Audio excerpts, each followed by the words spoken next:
Guys, great news. My microphone is taking the wrong source. Wasted is a strong word. I'm very much not. I have had one Bloody Mary.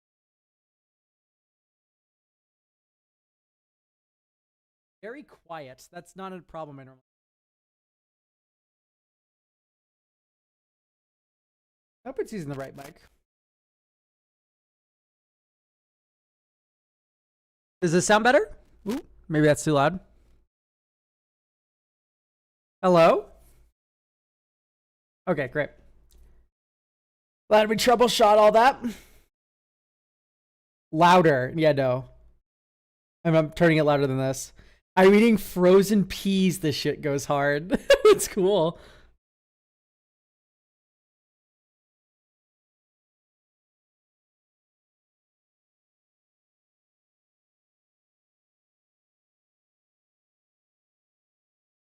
All right.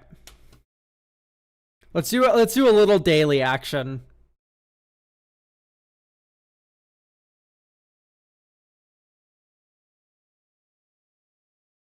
This is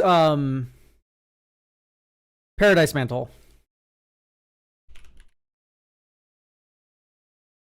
Equipment that gives mana dork ability.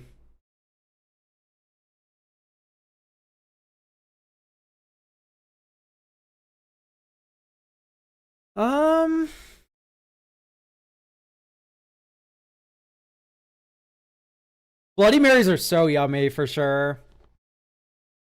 It's just an alcoholic V8. It's so nice. And they're cheap typically.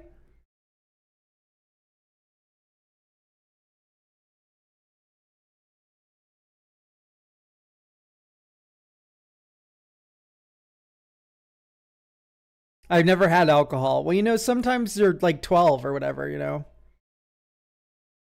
I hope you're not 12 and watching my stream. Yeah, it is a legendary creature. It's a human legendary creature.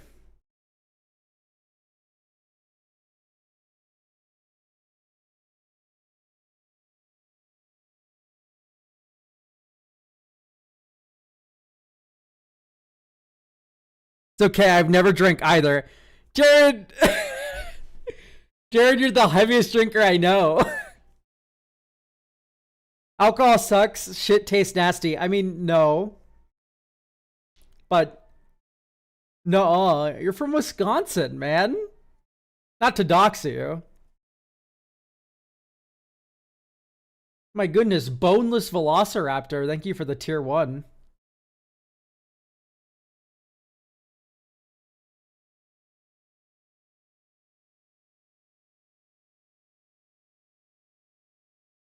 Okay. Let's try to crack the code here. WHENEVER.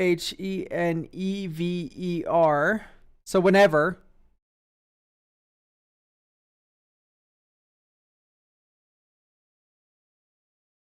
If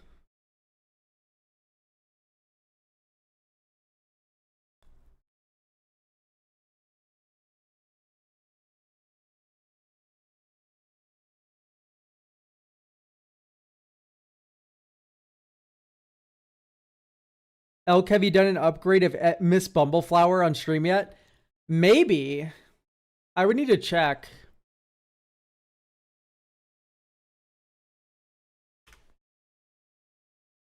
We've had one Bumbleflower deck 6 months ago.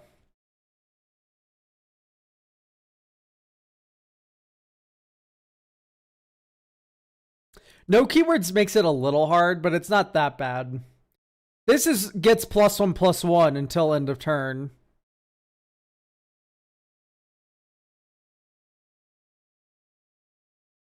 But it would say like creatures you control, right?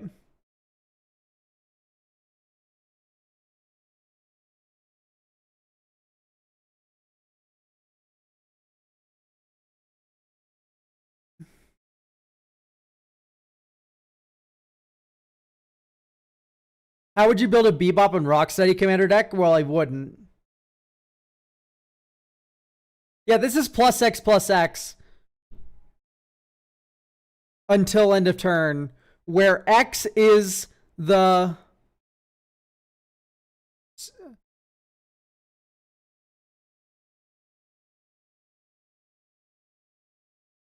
number of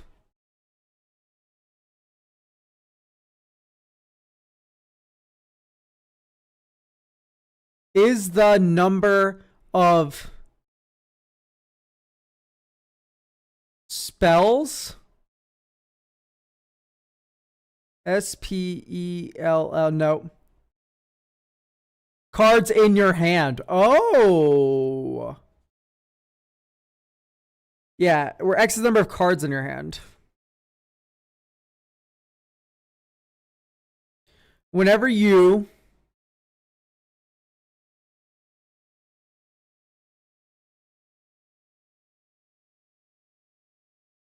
where X is the number of cards in your hand. God, what could this be?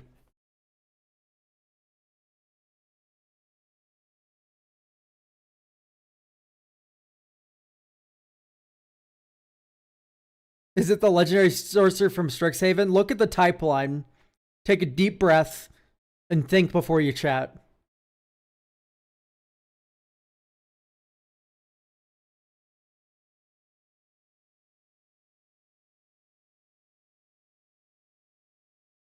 What legendary creature gives +X where X is the number of cards in her hand? Eluge doesn't do this.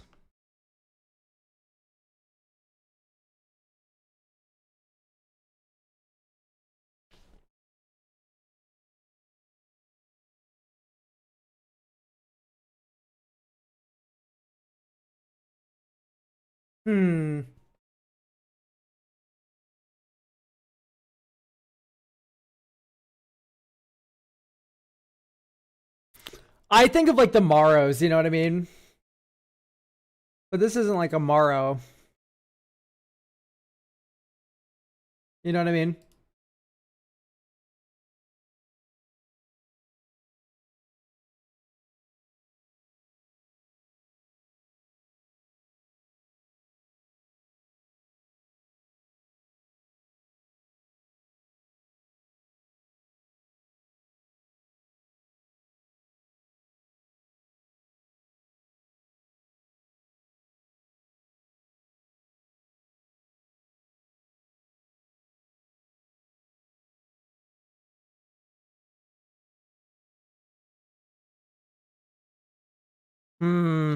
It's a human of some sort, I think. Yeah, I think I'm gonna drop get an E. I think, yeah, Joriel Monvali Recluse, right? No, but Joriel, it would be an activated ability. Of which this is not.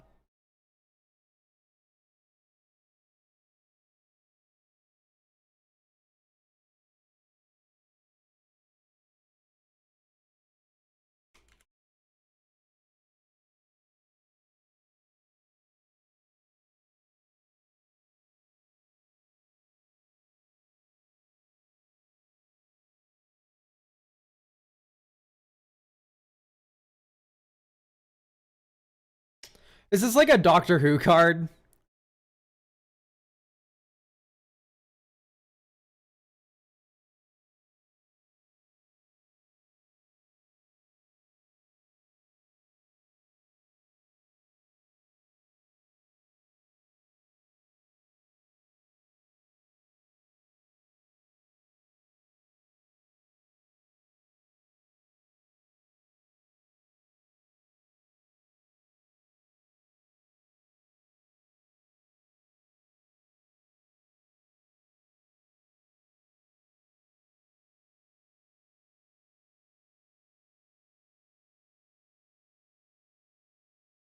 That's a merfolk? No, it isn't. It's a human.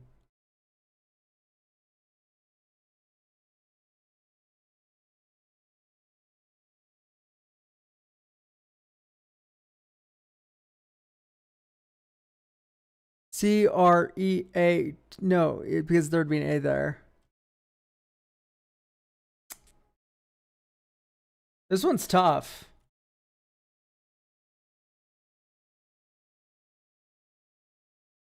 Warrior. It's a human warrior for sure.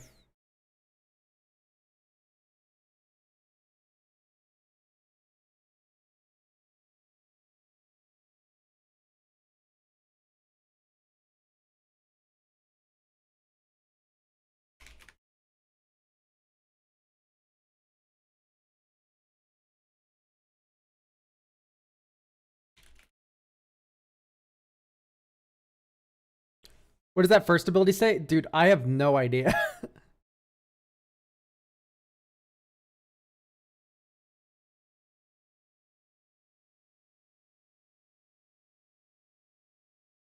Oh shit! Is this Baldin Century? I can't spell. How do you Century? Centauri or Centauri? This is right, right?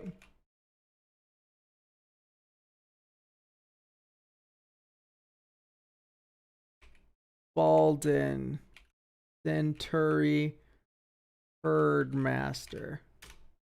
Okay, I spelled it wrong somehow, even with chat's help. I only remember this card because I was talking about like attractive men on cards with Joey Schultz. You wrote Bladden. Of course I would.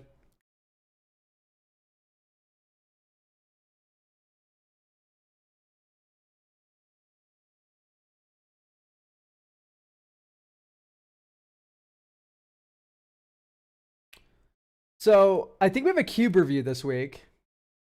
We do. So we're going to do the cube review first because that one excites me. I find the cube review the most titillating, so we're going to be doing this first.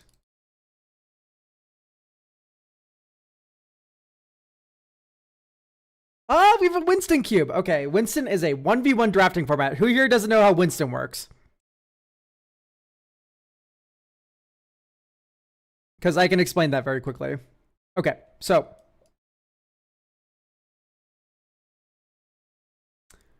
this is how Winston works.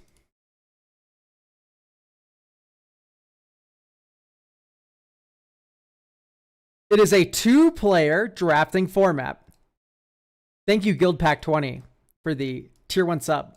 So, I am player 1. Aven Mind Sensor. Do I want to draft this card? No. Move to the battlefield flipped. This goes above the Aven Mind Sensor. I now look at this card. Plains. This would be a very bad draft, but let's say we're a Desert Cube and we're drafting our basics. Move to the battlefield flipped. Okay, that's a 2-face card, but you know what I mean. Move to the battlefield flipped. So we replace that card. Now you, chat, you get to go. I've drafted my card. It's now your turn. So you get to look at the Aven Mind Sensor and the Mentor of the Meek. Do you want to draft this pile? The answer is probably yes. So you draft this pile. You replace it with a pile of 1 card. I now look at this pile. Farhaven Elf. I don't want that. Solitude. I want that. I replace that card. And then now it's your turn again. You look at these 2 cards. Birds of Paradise, Farhaven Elf. That would be a really good pick. But let's say you don't want it. You'd move this to the battlefield flipped, right? That's another dual face card, but you get what I mean. And then you would go, I don't want a Plains. Move to the battlefield flipped. And then you go, Werefox Bodyguard, I do want that. So then you take that, you move this to the battlefield flipped. And now it's my turn. And let's say for some reason I'm a psychopath and I don't want this pile of 3 pretty decent cards. I'd move this to the battlefield flipped. And then I would look at these 2 and I go, I want a Forest and Plains. And then you move this to the battlefield flipped, right? So this is what Winston Cube is. This is how you draft Winston. So that is what we're going to be looking at here. Hello, Elk. I'll most likely not be present at the stream, but you are here. Hello. But can you make some adjustments however you see fit to the list in terms of whatever the list needs? I would like to get some help on the cube. I'm making it for me and my fiance to play Magic with. I want it to be Winston draft based around typal themes as a general basis. White cats, blue homunculus, black insects, red goblins, and green beasts. Okay, the only normal one there is red goblins. Ideally, the list should retain general philosophy. If you have an idea for a card that needs to be put in that is, for instance, isn't a homunculus, post it and I'll make it into one. I'm sorry, what? If you have an idea for a car that needs to be put in. Okay, by the way, I have one Bloody Mary in me. However, this sentence is just really poorly written. Can you guys help me here? Like, just to show you guys that I'm not screwing this up that bad. Ideally, the lists retain general philosophy. If you have an idea for a car that needs to be in that, for instance, isn't a homunculus, post it and I will make it into one. But what does he mean, make it into one? Like, make a card into a homunculus? That doesn't make any sense. I'm confused. It doesn't need to strictly be a homunculus. Okay, that I understand. They will errata it into a homunculus. Did you make Grazilax into a homunculus with a Sharpie?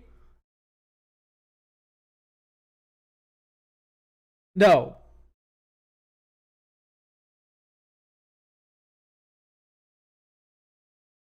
The errata beam.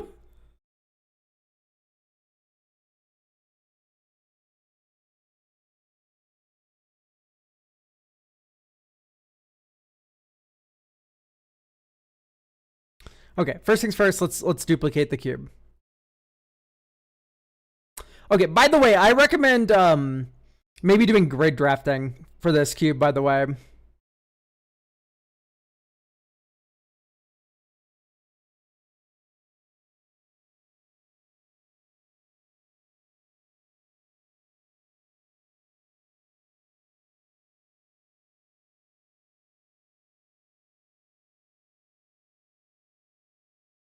So, we have the clone of the critter cube. So, I recommend maybe, instead of doing Winston, doing grid drafting.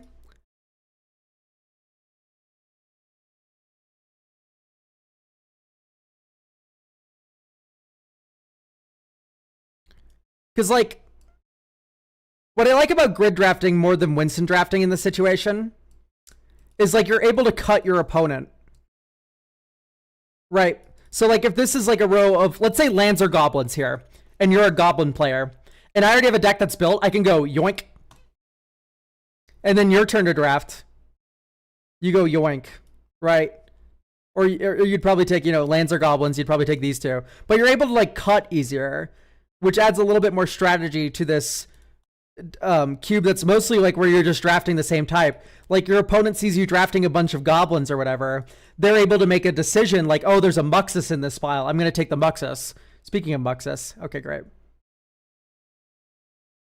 I will consider grid drafting. Yeah, I think it'll add like a funny flair to this. Should tap target non-enchantment creature. I see.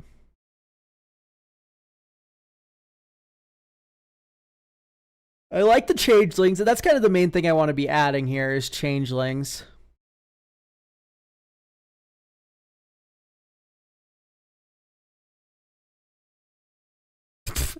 Honorary Ellistorn, my favorite cat.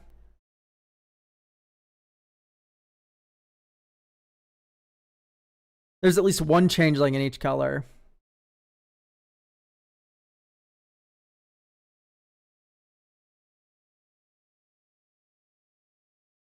It's a blue changeling.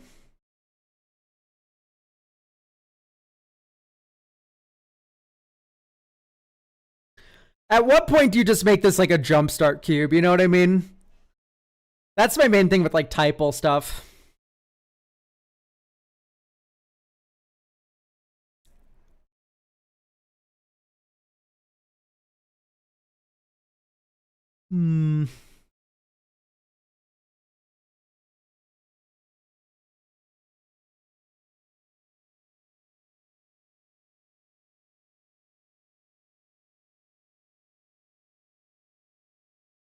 I don't know if I'm rocking much with the burnished heart here.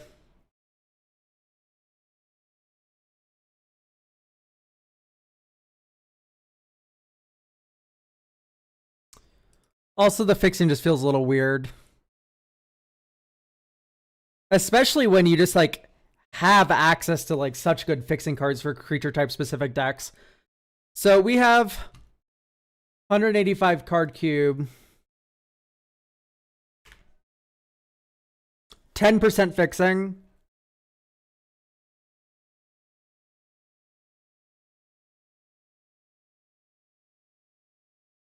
Yeah, it's a small cube, a little miniature cube.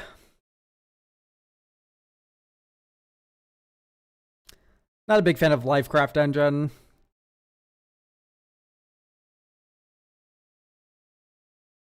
Herald's Horn. So that's 5 cuts. Type land, O creature.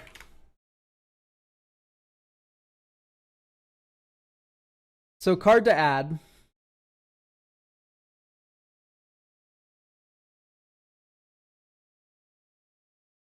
Type. So what we could do is go unclaimed territory.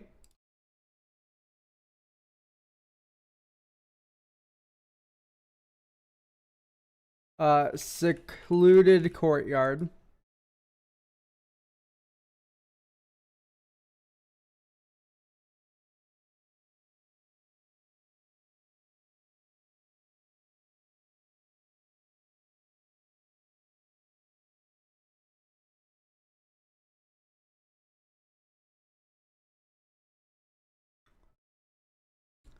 How much is Abundant Countryside? Oh, it's like $5. I don't know if this card is worth the squeeze here. Big Pie, thank you for getting a deck review for next week. Is it still meant for 8 players? No, it's a 1v1 cube. Stretch. Okay. So I don't think the juice is worth the squeeze here. Maybe it is. It depends if you want to spend $5 on this, but I do think you don't need that much fixing actually, because it is like kind of a monocolor cube, but a little bit like this is kind of fun. I think actually maybe what's better is the Thriving Lands, right? These are the best things to like encourage a splash.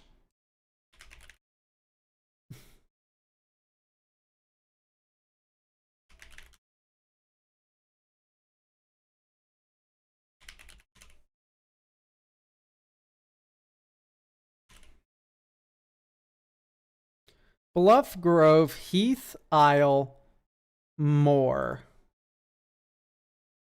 What's the last one? It's Thriving Bluff, Grove, Heath, Moor.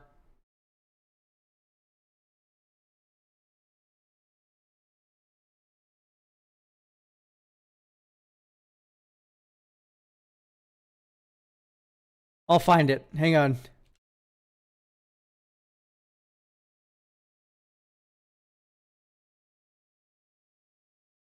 Is it Isle? I do not remember it being Isle, but alas, it is. So I like these lands because they encourage a splash, or they can still be our main color, right? So these are very flexible, and it helps increase your fixing from 10% of your cube to 13%, which is actually a meaningful increase.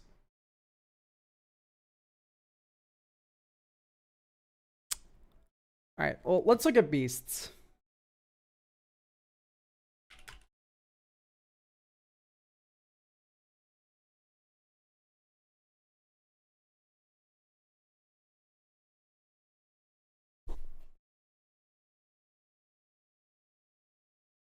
What beasts could we run?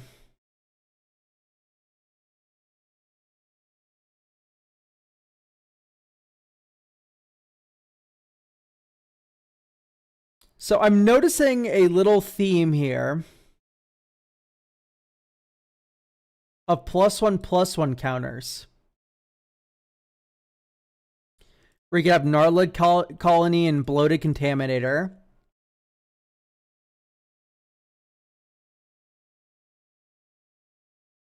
This card's cute. Beast spells cost 1 less. I imagine you already have Krosan Warchief. Put a counter on each attacking creature. You already have Gnarlid Colony. But we're not running Bloated Contaminator despite its +1/+1 counter synergy.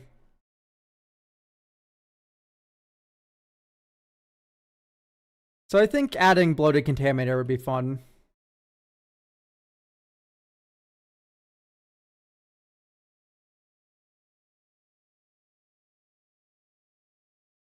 Maybe over Manglehorn. Although it is funny. It's just kind of narrow.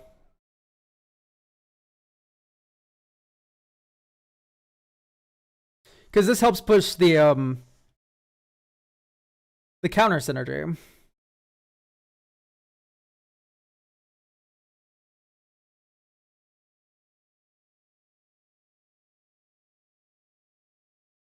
Which I imagine is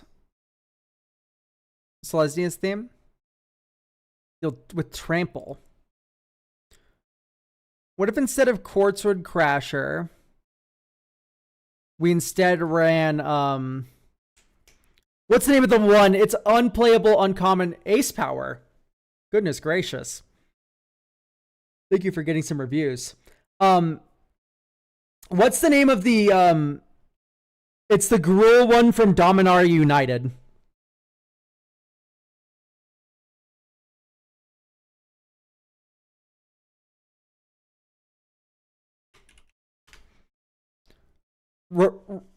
Rulik Mons could be a very cool goblin to include.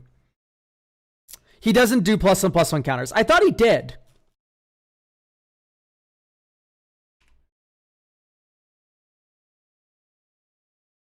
Grumgully. Let's do Grumgully. So now we have more of a +1/+1 counter theme in green. With the Feral Hydra too.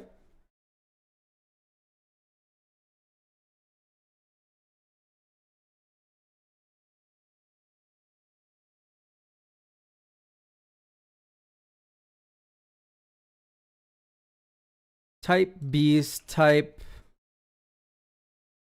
or O counter.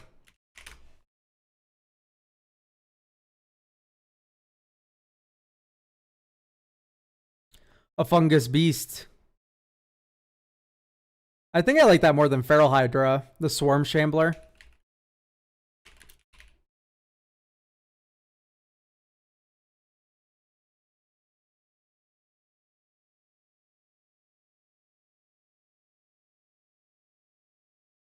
Hydroid Crisis is a beast. Wait. What's your Simic theme? It does appear to be ramp. That's cool. I like the Hydroid Crisis there. Although maybe I wouldn't run Sita Varma.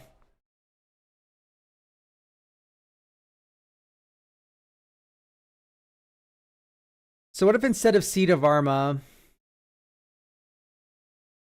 we did or your Simic themes counters.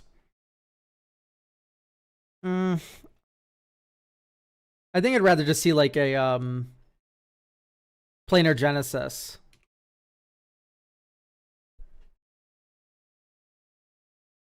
And then have Gruul be counters.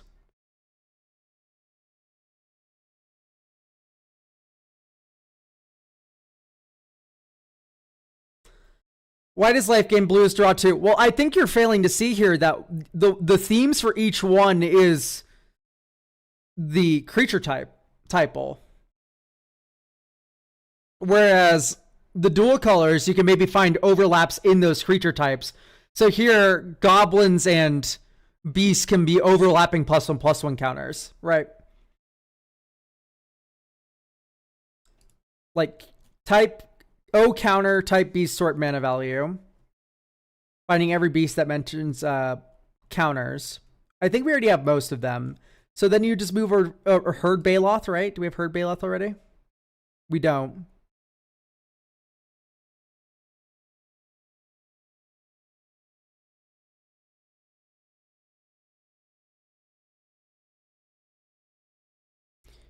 Maybe over Lovestruck Beast. But that's funny overlap with the goblins, right? Hungry Megasloth, like that's fine. It says counter on it at least. But that's probably the cut for Herd Baloth. Right. That's a fun card.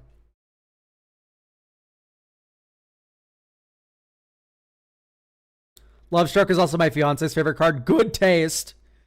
FYI, good taste. Each other beast you control enters with a +1/+1 counter on it. That seems insane.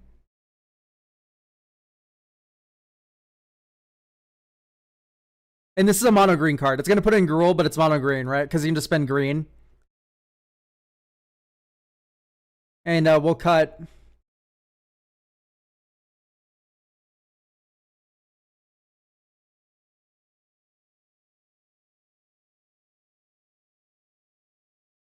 Maybe like Uvenwald Tracker. It's kind of like an Uvenwald Tracker. Right, whenever another creature with power 4 or greater enters, you may pay 1 in a green or a red. And then it fights, so it's another removal engine. It's just more on theme.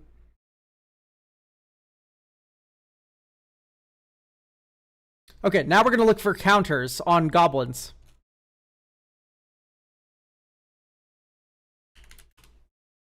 Yeah, it's a cube review. So we already have Grease Wrench. And I think we already have the Fuseling as well. Oh, but that's oil counters, which doesn't really count.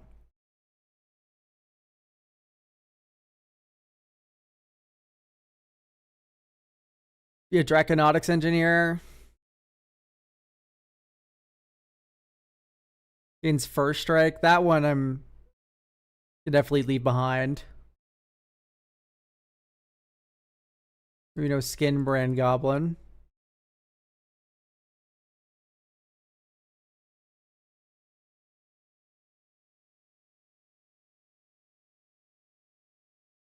Attacks while you control a creature with power 4 or greater against double strike until end of turn. Like Picnic Ruiner seems fun.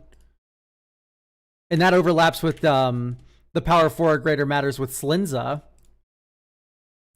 Right? And you can just mark that as a red card. Even though it's Gruul. Yeah, I love HJJ. Krenko Tin Street Goblin. Yeah, so don't remove Skin Brand.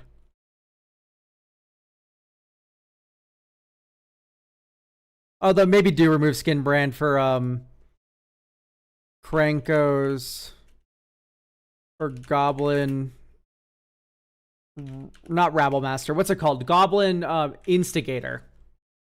I like Goblin Instigator more as like a Goblins card. It's not as complex as the one with Echo either. Okay, Pyreweld Shaman comes out for Krenko Tin Street Kingpin. So now you have like a decent like +1/+1 counters theme going throughout red and green, which is fun. Oop, we need to add one more red card, my fault.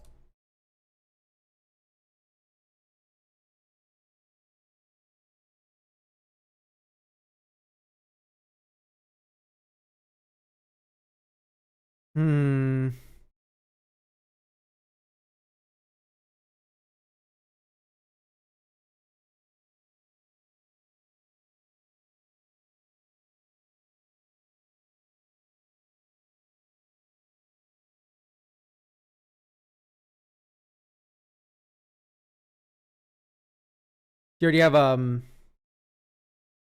let's do Krenko's command.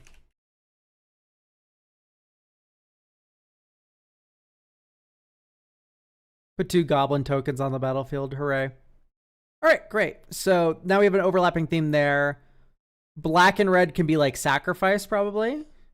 So it appears. I don't really know if I like Judith. I definitely don't like her more than Mayhem Devil in the same slot. Although it sort of fits like a go wide theme better. Coalstoke kind of just feels like it's here. ID equals black red. Oh, sacrifice. Sort MV.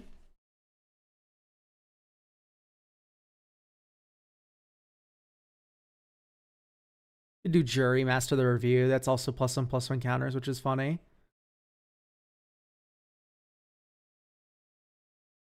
IR Whittle of the Realm, but that's like a black card only. Like functionally in cube.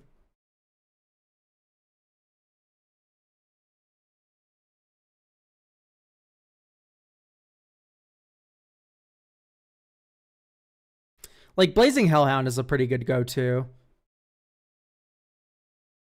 Pretty annoying card.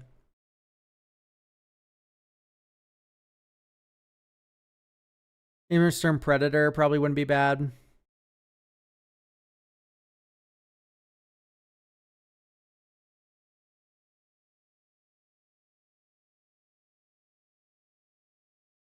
Let's try Immersturm. Get a little graveyard hate in there.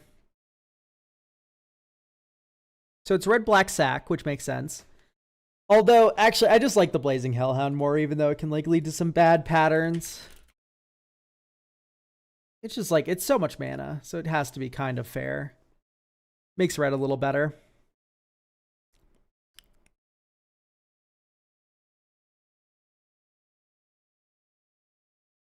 God, I can't believe this is uncommon, by the way. It's such a good card.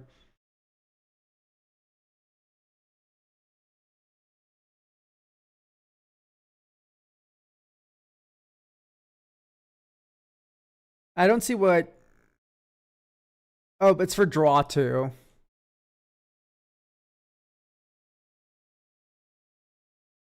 Oh, that's what happened. Picnic Ruiner got put here. Honestly, I don't like Start Your Engines that much. Like, maybe this goes, but... Police that wiseacre gets in me.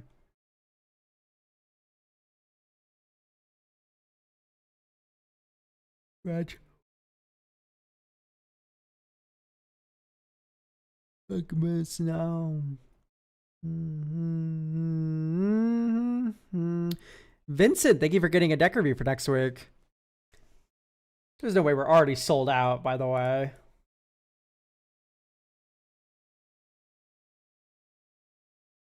Oh my god, there's one slot left. You guys are insane. Thank you so much.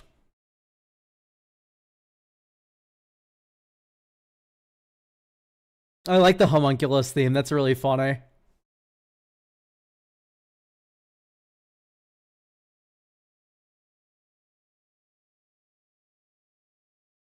I would like it if Golgari here supported insects a little more. There's a lot of very good Golgari insects. So I think it might be like Rutstein, Namada out. Honestly, all of these out. And then we can probably just find some like better black-green type insect and still do graveyard value stuff.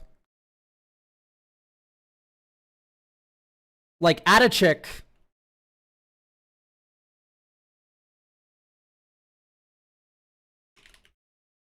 How the fuck do you spell this card?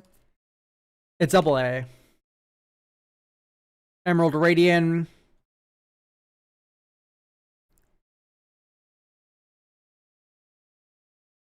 Seed Ship. Brood Tender. Which can reanimate something. And then you can have Zask be... No, Zask is too expensive. Scouring Swarm. Whenever you sacrifice a land, that's not happening. Destroy target token an opponent controls. That's interesting. Isn't there a Beetle with Dredge? Yeah, Dredge 1. Sacrifice this, draw a card. Enters the battlefield, put a -1 in character. Yeah, no, that's a little much.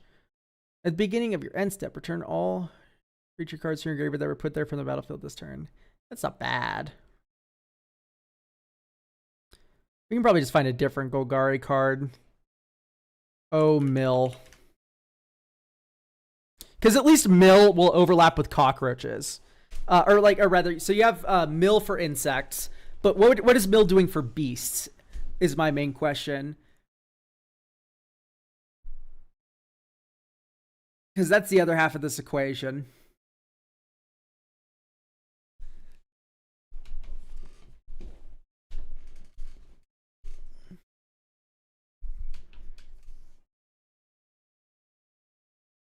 Oh, sorry, I turned it off for one stream. The points should be on this stream.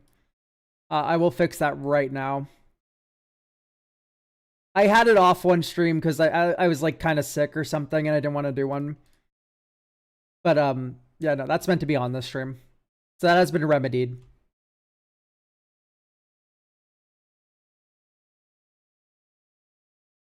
Okay, we can put old Rutstein in.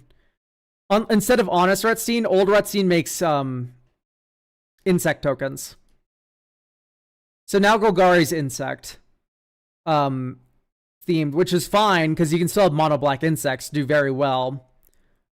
And then you can still have this be mill, right? This enters mill stuff, does stuff equal to the number of insects or artifacts in your graveyard.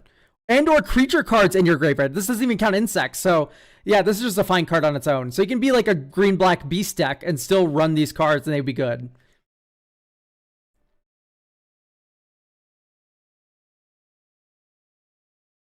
Okay, but I do want to find a beast card that at least mentions the graveyard in some way. Type beast. ID equals green or color green O graveyard.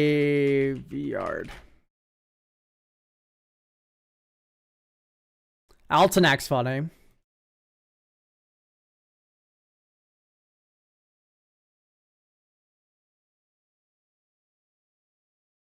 Turn up to 2 target creature cards from your graveyard to your hand. Oh, wait. Baloth Null's badass. As long as there's 7 or more cards in your graveyard, this gets +1/+1 as vigilance. That's cute.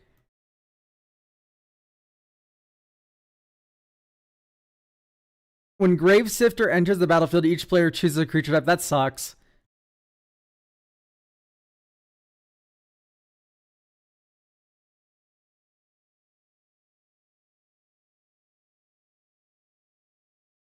I would like a beast card that has to do with the graveyard, has to do with counters. Like Tayam would be perfect, but we're not doing 3-color stuff. It would add so much depth, though. Patchwork Beastie has mill? I guess.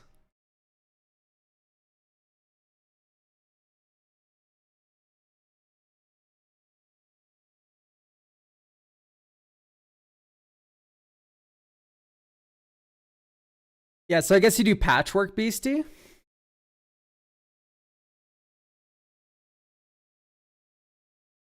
Because it supports that Golgari graveyard theme.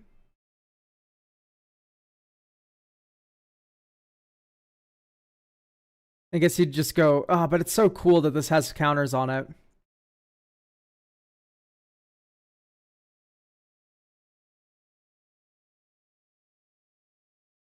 Maybe out Formation Breaker. Creature with a counter on it. Like, it has to do with counters.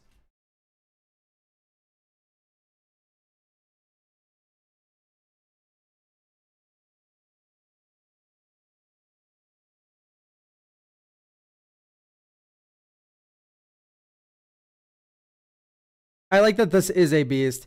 I guess it is Animal Attendant out. Sagu Pummeler.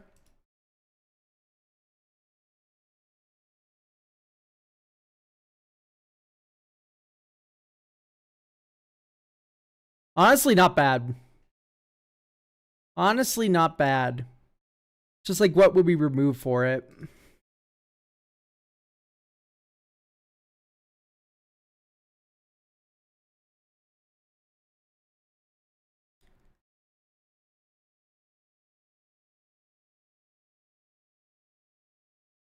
Maybe Grazer.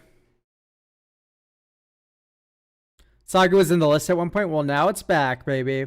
It's also power 4 or greater, which helps with the Picnic Ruiner. And also Slinza. So yeah, I like that quite a bit.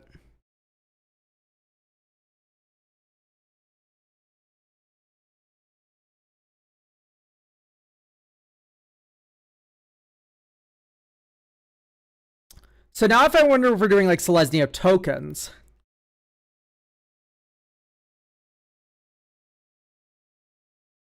Because we do have some token action here, even though it isn't a lot. Azorius Predation's expensive, but it's funny.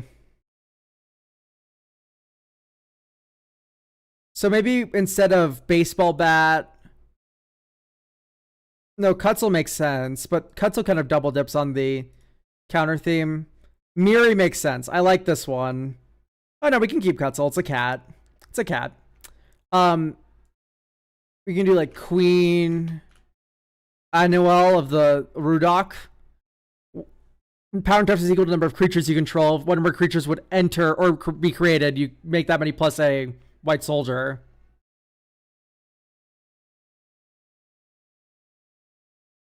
Diadrine is fun for tokens plus counters. I can see it.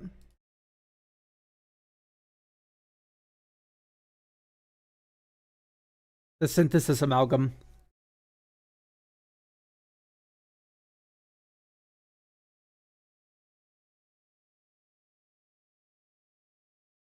Yeah, pretty good.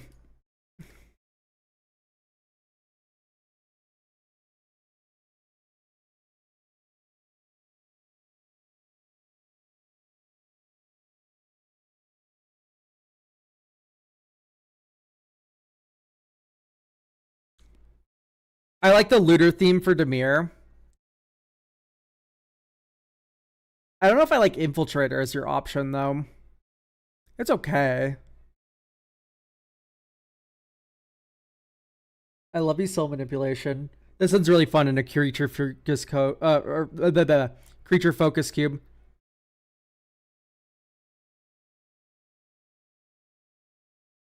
Blue and black is evasive. I know. It's just like I like that this supports the blue draw two theme. Same with this.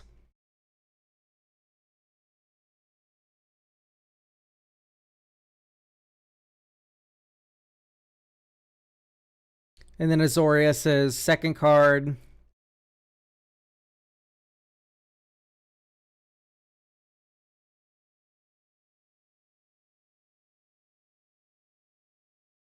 White black feels like it overlaps a little too hard for with red black. So I think maybe instead of Bitterbloom Bearer, as cool as the card is, I mean, you can keep Bitterbloom Bearer. Like maybe yeah, like Sorin the Mirthless. I like Lolth because it's kind of theme appropriate. I don't know if I like Vraska either. This feels like it's kind of there. Okay, the rest of this kind of makes sense to me. But what doesn't make sense to me is like we could be maybe do like Orzhov life gain instead of this. Because right, this is life gain. So what you would add is like Blood Artist or Zulaport Cutthroat. Because it helps with the white theme being life gain, or like white is cats, mono white is just cats, but if it's white black you can do like a life gain crossover with the Orzhov cards, right? So Blood Artist for this because that just helps insects. Insects is already kind of an aristocratic theme. And then you can add things like I guess Ailey. Ailey's a nice one. I like that one quite a bit.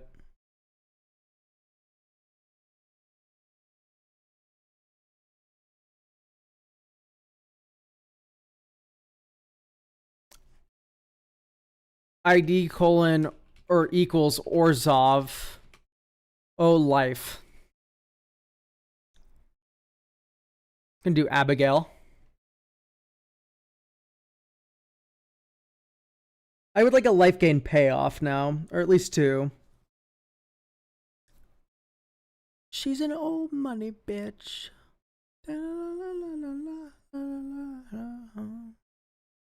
Old money bitch. Alenda. Alenda's a fun one. Old money bitch. Daughter of a billionaire. Billionaire. Dude, Old Money Bitch is so good. This song rocks. She's the daughter of a billionaire. Of a billionaire.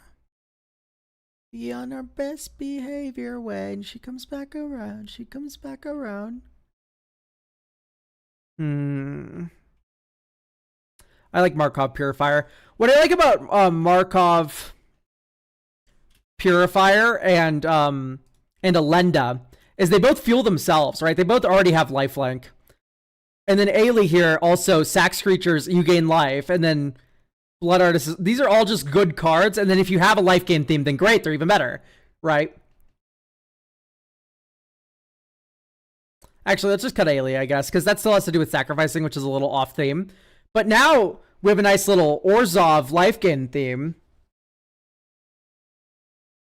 So I've noticed that Azorius is draw 2, and Izzet is draw 2. And maybe instead it should be discard, which looks like you've already tried to do with like Laughing Mad and stuff, right? So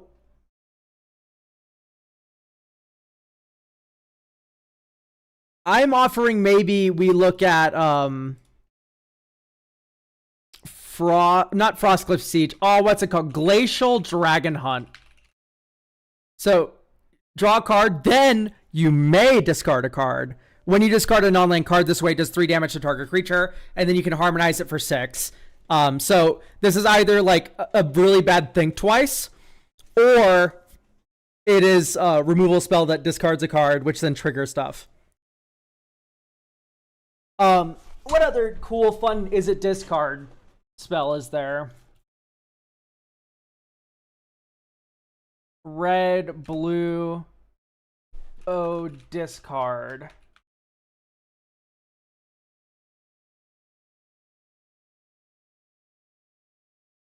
So like Captain Howler is a good payoff.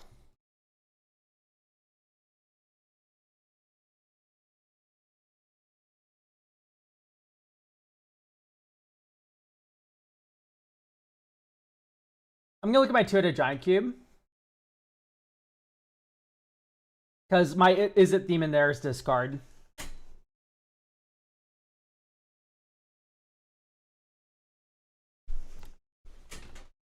But it doesn't have a lot of like discard payoffs. Okay, so here's my recommendation then. We're gonna add Dack Fayden. Although you don't have a lot of artifacts. I mean, Dack Fayden is just good as a looting engine.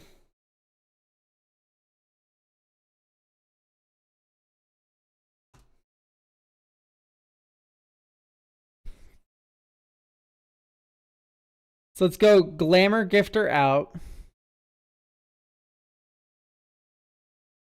I know it gives all creature types, which is cute, but...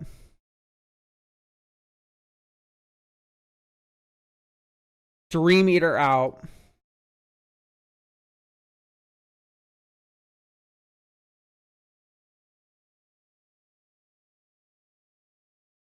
This only counters a creature spell.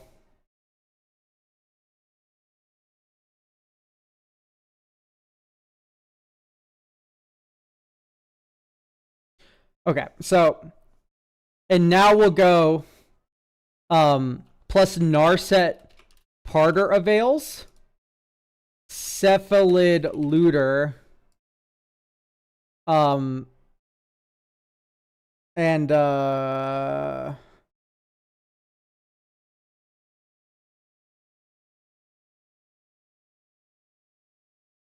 like Cephalid Broker.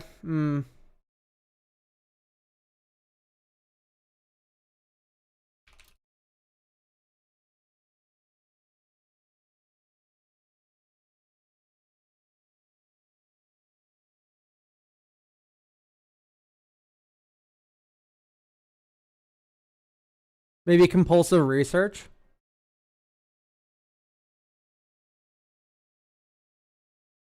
Or you can do Refute. Like, Refute's just, like, so good for this slot. So now what I've added is we have Dack Fayden and Izzet now, which can be used as a looting engine. And when you combine Narset with Cephalid Looter or Dack Fayden, you get a little wombo where you can target them and they draw 1 card and then discard 2.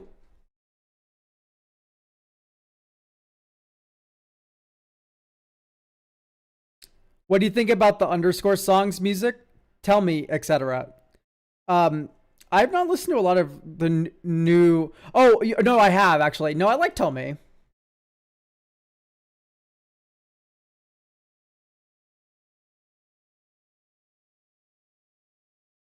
Okay. So... I mean, I think we're about there for this cube. Where it's like... It's definitely improved a lot.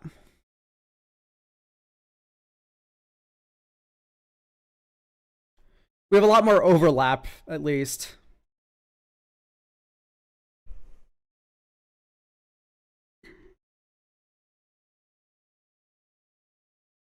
Yeah, the song's name was Tell Me, which is really funny. Um, yeah, I think this is just good to go. So that is a list to your cloned cube. Yeah, thank you for sending in cube. I always like looking at cubes on stream, so make sure to do that, everyone. By the way, mentioning cubes, with the price hike of the commission, I've decided to axe the cube review. So don't worry, you've paid the same price you would have paid anyway now. But yeah. How does the cube format work? I did a little blurb explaining how this cube works at the beginning, but basically you draft. It's a limited set that you draft that you build entirely, right? So you would draft from these cards.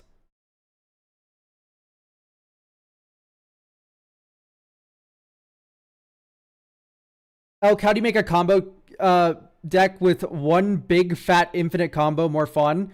Non-deterministic combos are kind of my favorite thing to be pulling off to do that sort of thing.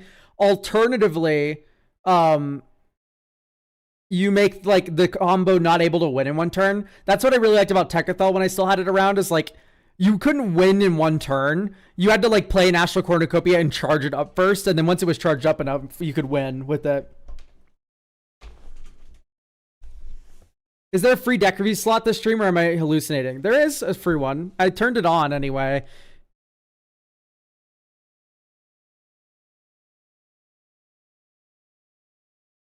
Anyway, let's move on to some more deck reviews here. Do we have Baron here? Is Baron kicking around?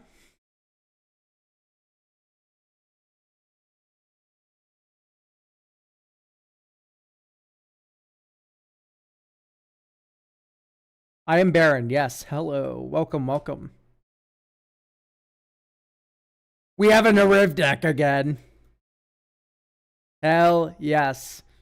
It was originally supposed to be a Secret Commander Flayer of the Hatebound deck with Solemnity, but I had other decks that dig stuff like that, so I tried to streamline it into an aggro deck sub-aristocrats.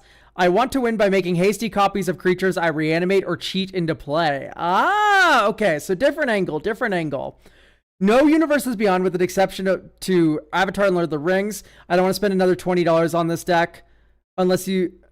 I don't want to spend more than another $20 on this deck unless what you suggest is cool enough.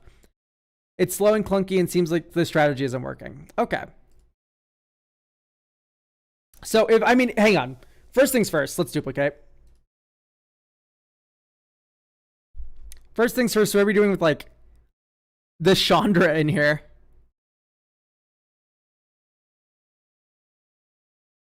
Wow, this is like really mid. Really not feeling the Chandra here. Vessel of Endless Rest enters the battlefield. Put target card from a graveyard on the bottom of its owner's library. Then tap to add 1 mana. I just don't like 3 mana rocks when you have a 4 mana commander. Sundial the Infinite, which is cute. I was using wheels as discard outlets. Yeah, so my thing with Reanimator is like, if we're doing a big fuck off like reanimate fiendish duo play, or like what are we reanimating here, right? It's like Bogard and Hellkite. But like when we're reanimating stuff, having your discard outlet be on turn 6 is like, dude, just play the threat. 45 lands, what is happening? You are running too many lands, which is actually a surprising thing.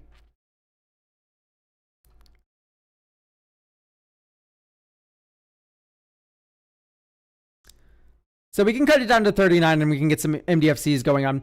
So we have Reanimate and Tomb, which I love to see because that means that one of my favorite inclusions is live for this deck. This is my absolute go-to Reanimator card, is Grim Servant. And the reason why is as Reanimator, your 2 strongest cards are 1 mana. You have Reanimate and you have Entomb. So even if you only have 1 Devotion to Black, Grim Servant can get either. So it's either a Phyrexian Delver or it's a Violent Tumor. Speaking of Violent Tumor, let's add that guy in. And that's really funny, of course, with the token copy theme. How much is of Archon of Cruelty going for now? $5? Okay, that's worth $5. Archon's a perfect thing to copy. It has an ETB and attack trigger, both of which work with copy cards like, say, Devastating Onslaught, right? So now you have Devastating Onslaught in your deck. Create X tokens that are copies of a artifact or creature you control. Those creatures gain haste until end of turn. Sacrifice them at the beginning of the end step. And then from here, you can go Faithless Looting. Right? So Faithless Looting, draw 2, then discard 2. And you can flash it back. And that's very good for setting up Reanimates as well. I would like to see a Bitter Triumph as well. With the Faithless Looting, you don't need to do Bone Shards, but Bitter Triumph is very good. There maybe were cards that I own that I've tried in the deck. Let's look at this. So these won't count against the budget if we put these in, is what I'm hearing. Zenthis, thank you for getting a free deck review. I will put that off to the side and we'll get you done next.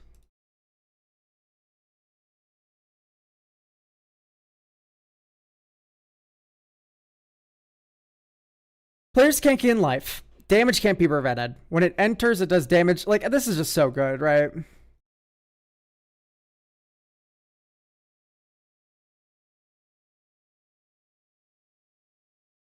I love this song so much, too. And take out all of my bad things. I think you still should run Flare of the Hatebound, even if it isn't Solemnity combo. It's just kind of fun with like your ETB stuff. So I can poke and prod your soul. I don't like connecting the dots. Chancellor is funny if you have Impact Tremors. If you don't have Impact Tremors, I'm a little bit more suspicious of it. So you don't. So I don't know if I like Chancellor of the Forge. Fighting a war. A war that is bound to end all wars. When we all have died, no one is alive. We won't fight anymore. Like 4 mana ramp piece, like we want to play Commander on 4, right?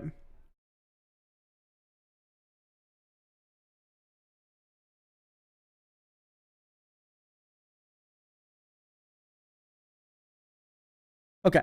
I want to find like something larger for you to reanimate, but I think honestly we've hit the threshold of cards that are really funny. It sucks that Archon doesn't work with Nariv, but Fear of Burning Alive, maybe? Like that's a good card for this kind of deck. And then we can do Buried Alive.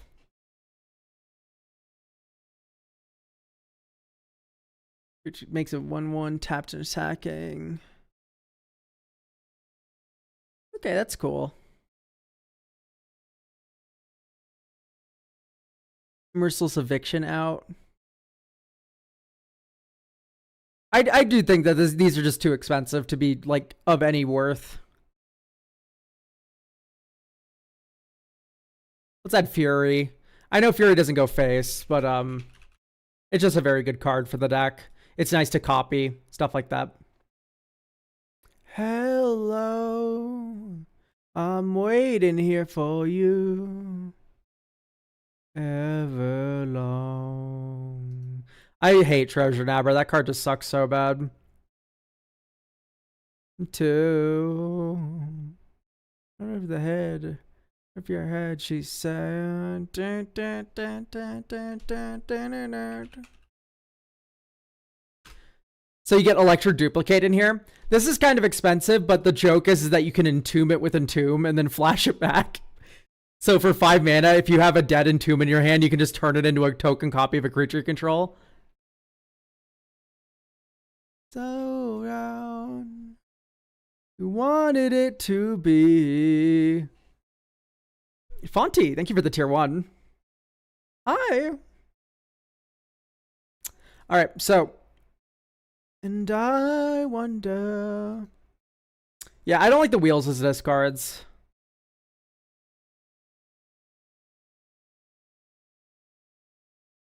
Destroy target blocking creature. Creatures that were blocked by that creature. Like, it's okay, sure. I was like, we're in black, you know? We kind of just have better removal than this. Okay, but we're trying to make token copies of things that we're reanimating from our graveyard. That means that the T-Elf set ECL is really funny in this deck. Twilight Diviner. Whenever one or more other creatures you control enter, if they entered or were cast from a graveyard, you create a token that's a copy of one of them. And then you look for populate cards. You can comment on your turn, populate. That's $10. This card's $10? Holy shit. With you.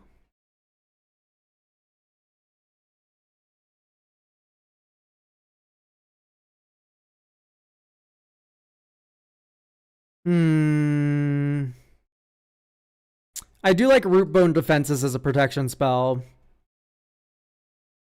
And then,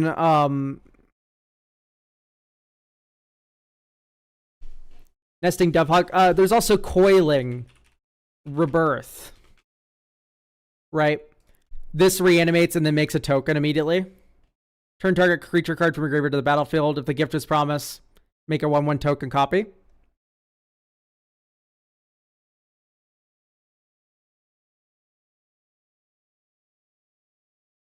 And then 1 MDFC. Is MDFC type land?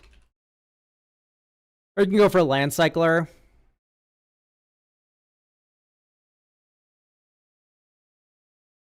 But honestly, maybe like a Fel the Profane is in order. Or for your budget, Hagra Mulling. Legion Leadership isn't bad either.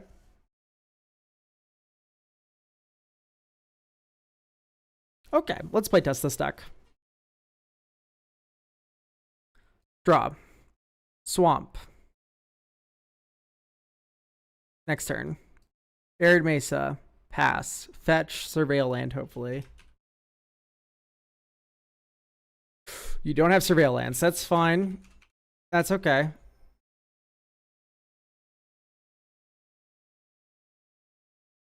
In that case, it's better to play Tectonic Edge here. Oh, wait, no. Never mind. That isn't a thing that lets you flip into a different one. So I want a Boros land.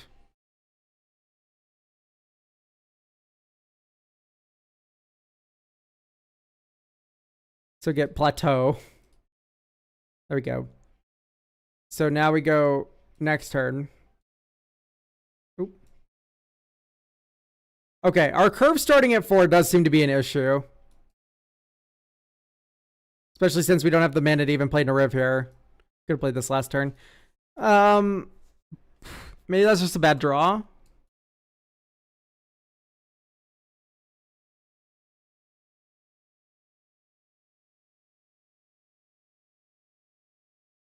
Okay, the answer is no. It wasn't just a bad draw. Let's cut back one of each basic. They are expensive. Yeah, no, that's very fair. Thank you, Crowcore Games, for the tier 1. Yeah, so this curve is not a curve, is what I figured out very quickly during that playtest. And looking at this is actually really bad. How do you duplicate a cube? It's one of the options at the top on Cube Cobra. So I think Stormstreak Feral out.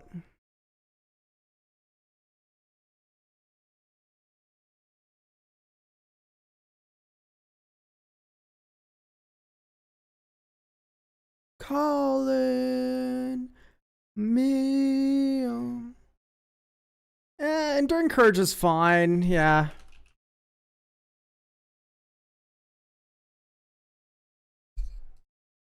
Maybe Felden out. Nah, Felden's cool as fuck. Chainer out for sure. Puppeteer click. And then add more like 2 drops and 3 drops. So that's probably looking like Fear of Missing Out. That's the last card I'll add that's over $1.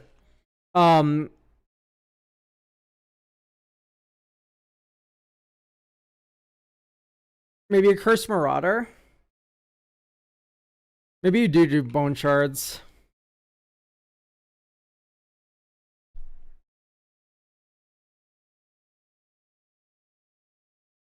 Hmm. Is NT expensive? I don't think so. Whenever you attack, may discard a card if you do put a counter. If you do, exile the top card of your library. How's the budget working with a plateau? They already own the plateau. You don't have to pay for things you already own. That's how the budget works. Deep breath, everyone. If the card's already there, I imagine I don't have to worry about that being... This isn't a budget deck. I am on a budget for the upgrades. I am on the budget for the upgrades.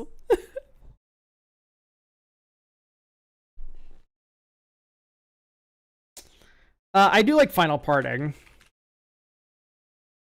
The fact that this is just 6 mana reanimate something immediately is really funny. Like, you also... You go entomb the thing you want to reanimate, get reanimate, and then recast the reanimate. That's really funny.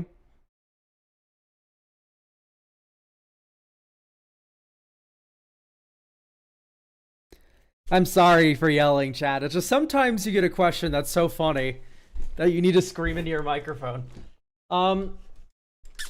Let's do Victimize. I would like another piece of little sack fodder that's also just good with Nariv. I think like Detectives Phoenix.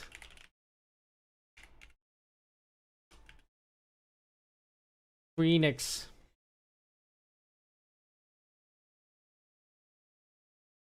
Detectives Phoenix. There we go. Big fan of this card.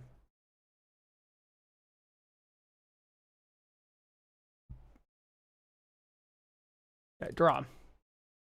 Encampment. Next turn. Mountain. You're missing out. Discard Swamp, draw. Next turn. Swamp.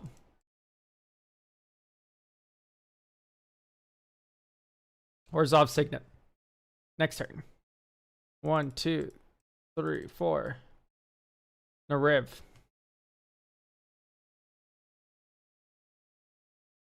Okay, there's Buried Alive. So I think here you do go red 1, 2, 3, 4. So Devastating Onslaught, you make 2 copies of FOMO. And then you go discard, draw, discard, draw. And we had more lands than this, by the way.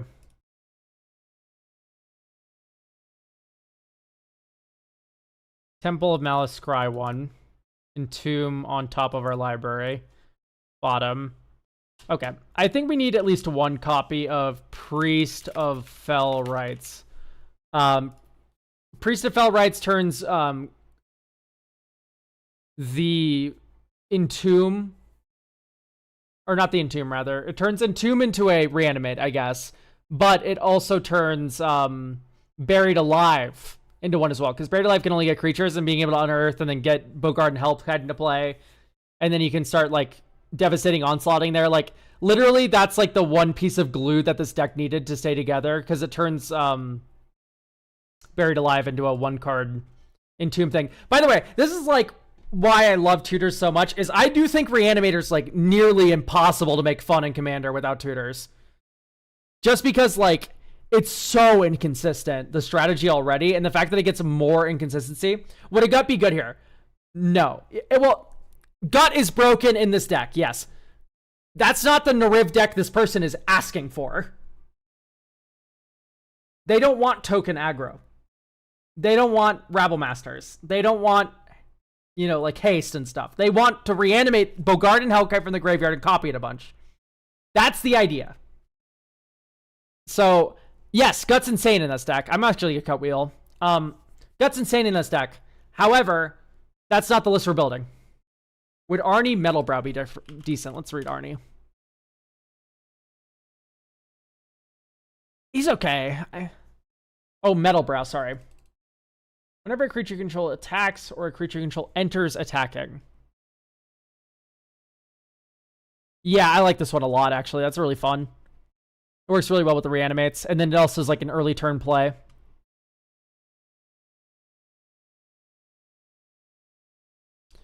In up there, the road on a back the morning tide. think like Fiendish Duo comes out maybe. Are there any cards better than Boggart and Hellkite that do a similar thing? I mean, like Fear of Burning Alive, but I already added that, so. This card drop. Cavern of Souls on Dragon. Rakdos Canarium. Move to discard. Discard Boggart and Hellkite as card for turn. Cavern of Souls. 1, 2, 3. Buried Alive. Get Priest of Fell Rites. Type Flare of the Hatebound. Type creature.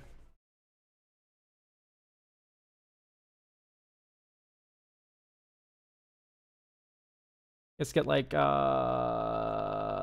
Detectives Phoenix. So that's your Buried Alive pile. And here we see the inclusions of Detectives Phoenix and Priest of Fell Rites being awesome. Next turn, Kays of Koilos. You go 1, 2, 3, 4. Jaxus the Troublemaker. Next turn, Plateau. And here's where you go red, black, 1, 2, Nariv. And then this turn is where you go ham, especially with Twilight Diviner. Oh my god, actually, wait. 1, 2, Twilight Diviner. No. 1, 2, Twilight Diviner. There we go. And then here, you go off, right? Because you get to go red or black, 1, 2, white, Priest of Fell Rites, tap, pay 3 life, return Boggart and Hellkite from your graveyard to the battlefield. And then you go red, collect evidence 6, put this on the Boggart and Hellkite. You also get a copy of Boggart and Hellkite because of the Twilight Diviner. And then you go red, Jaxus the Troublemaker, Boggart and Hellkite. And then you go swing with this 7/7 Boggart and Hellkite. Right, so here's a turn 7, we explode people. When can people submit decks? So read the description of the stream, Kuma Groath. So on YouTube, you get that beautiful description that explains everything. So here you have done 10, 20, 30, plus 14. So 44 damage this turn. And you have to discard a card for Jaxus, but... So, I think for $20, we've gotten this this deck pretty good so far. Is Village Pillagers already in?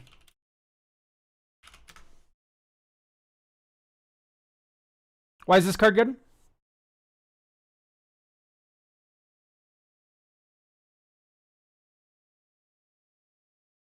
Like, okay, Nariv doubles the ETB.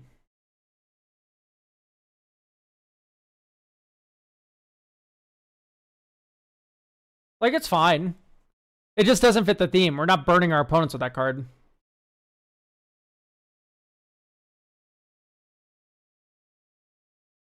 Do you have a demon in the deck?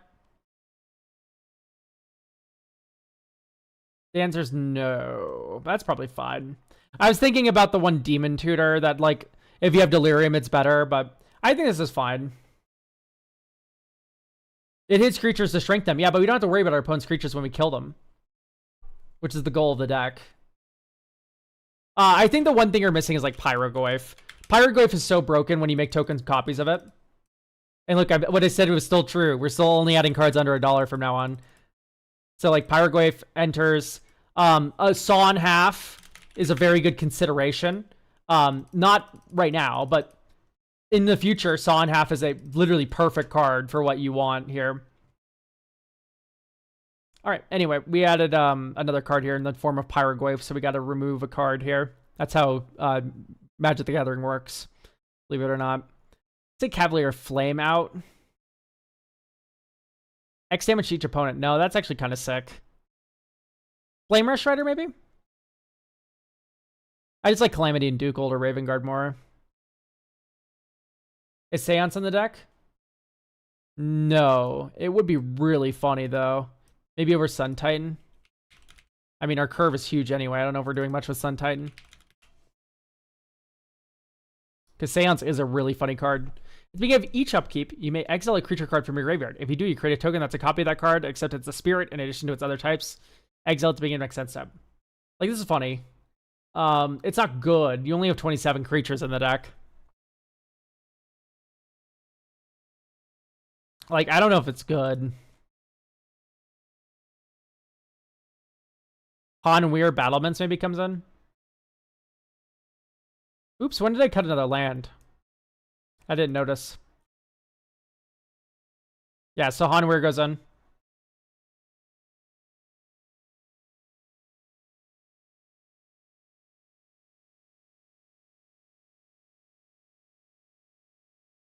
Like, maybe Bone Cairn Butcher comes out for another land, too.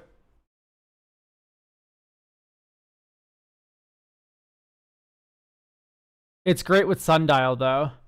It's totally okay with Sundial. For the low price of 7 mana, you've managed to save 1 creature. Like, is that great with Sundial? No. You know what's great with Sundial is, like, you know, infinite turns with Isochron Scepter or something. But, like, that's great with Sundial. It synergizes with Sundial. Is a lot more fair. What's your least favorite 3-color commander combo? Probably Abzan, sadly. It's like Abzan only does like 3 different things. Teamer's up there too. I'm really not a big fan of Teamer.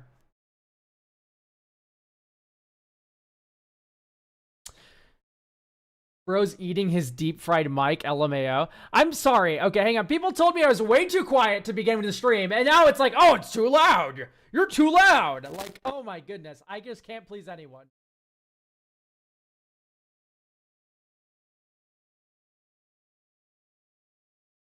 Never become a streamer. No one's happy with it. It's a very hard job.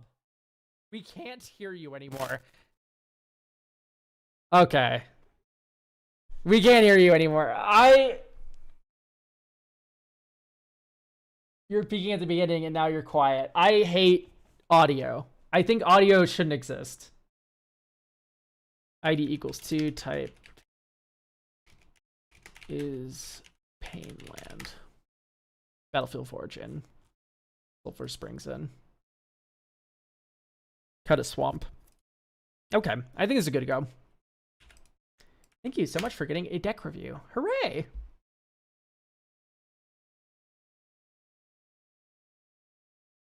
Ooh.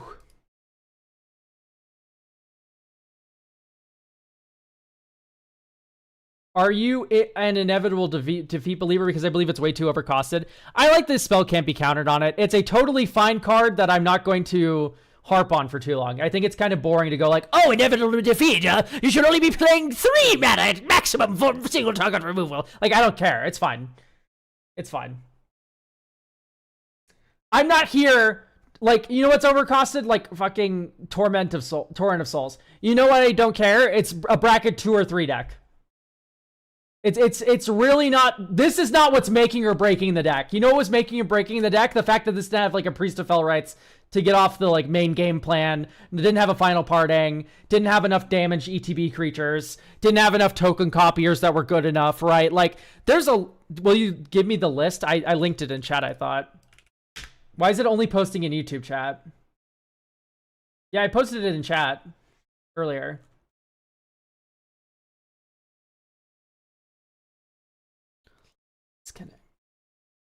Anyway, thank you, Baron, for getting a deck review.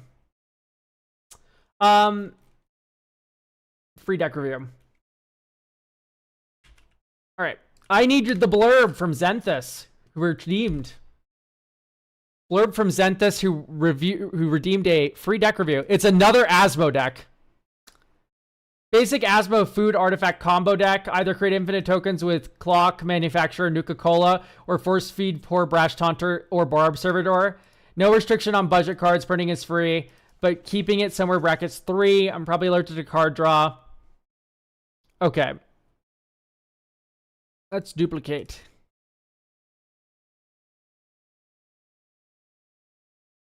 Is Blood Moon for aggro reasons okay in bracket 3? No. You're not allowed to run Blood Moon in bracket 3 at all. There's no reason that justifies it.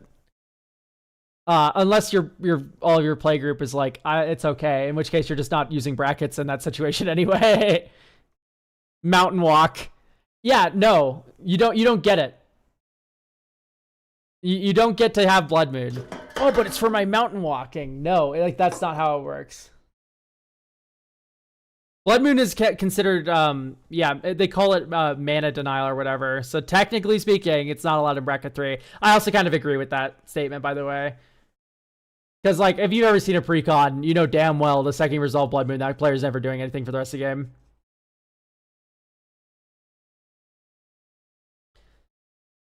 I don't know. It's also just like, I think what people fail to realize about the bracket system is that it's not meant for you. You think too hard. It's meant for people who like want to show up to game store or game night and they have their commander deck that they haven't upgraded since 20 like, you know, like maybe like 2020, and they want to play games and they want to resolve their spells. So things that are annoying and prevent them from doing that are the things that, like, you know, and there's an upper limit to this. Like, removal's totally fine. But, like, stopping you from playing the game at all and having zero counterplay to it is like, like, the counterplay is no more, idiot, or build your deck better, idiot. It's like, that's a little tough for some people to swallow, which is why it's like that. Anyway, I do not like Instant Ramen, or Lembas, or Golden Egg, or Collector's Vault. You need Street Wraith. If you are ever playing Asmo and you don't put Street Wraith in your deck, you are throwing. It's legitimately that good. We have Oval Chase Daredevil. Very nice to see. We have Squee.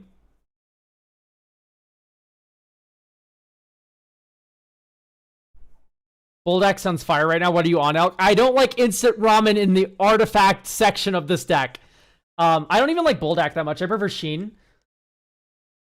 Like, their bone broth ramen is really nice, actually. 3/4 Swamp Walk with 3 black. No, no, no. You fool. We don't hardcast Street Wraith around here. Oh, I need to find the image. Hang on. Chat, bear with me. I need to find the image. Jared, are you still here? Do you have the image? The Street Wraith image.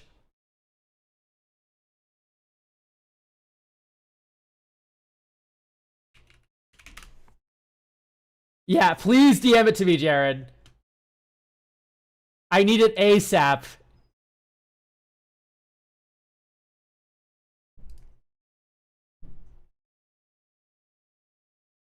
Maybe hold on. Okay, while we wait for Jared to DM me that, let's keep going over this deck. I do think 36 lands is too little.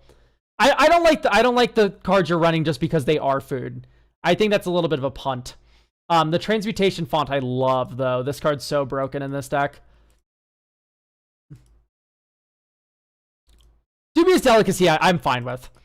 I think it's a really fun play pattern if you already have one food. Just go cast Dubious Delicacy and then pow! Shoot your creature by sacking the Dubious Delicacy and a different thing, right? That's funny. That's funny. That one you can keep. But the other food cards, I'm just not that big of a fan of in the slightest.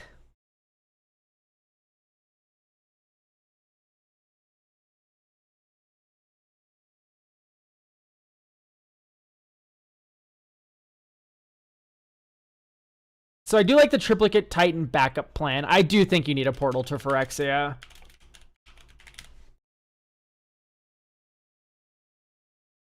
Not you.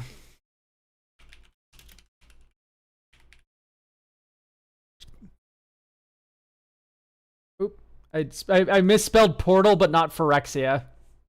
There you go. Portal to Phyrexia. Alright, I would also like, yeah, we already have Goblin Engineer too. So the fact that Goblin Engineer can now grab Triplicate Titan or Portal to Phyrexia for your Trash for Treasure is super good. Super, super good.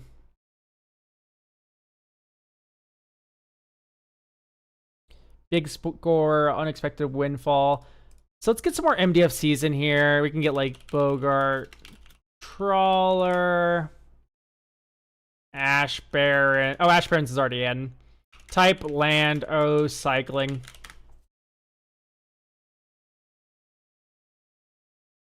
Desert. There we go. We're now at 39 lands, which is more than enough. I like the idea of like a Bone Shards. Sack a creature or discard a card. And then you get to blow something up and then cast Asmo.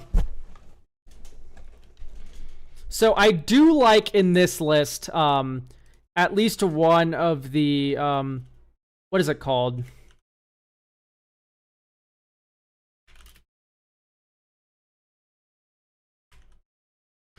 Okay, by the way, the thing I was freaking out about, Jared has retrieved for me.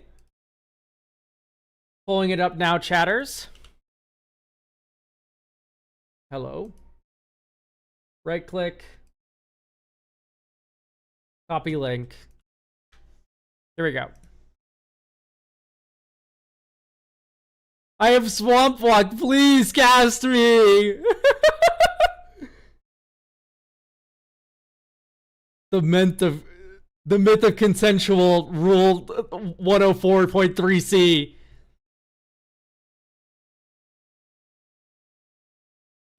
Oh, I love you, Doomsday. What a funny card. Okay. Back to the deck at hand.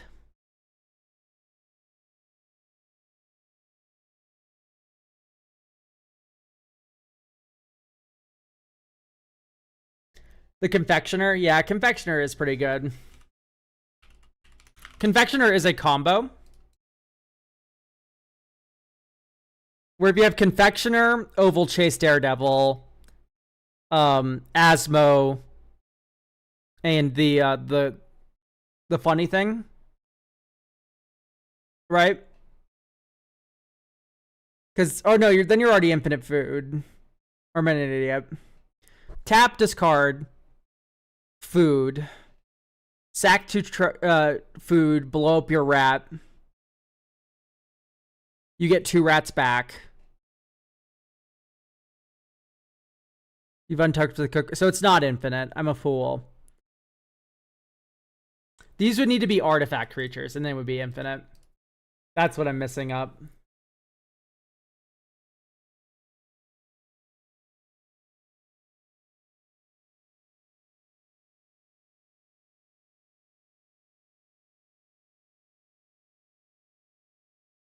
Is it bad that I don't like KCI combo in this, maybe?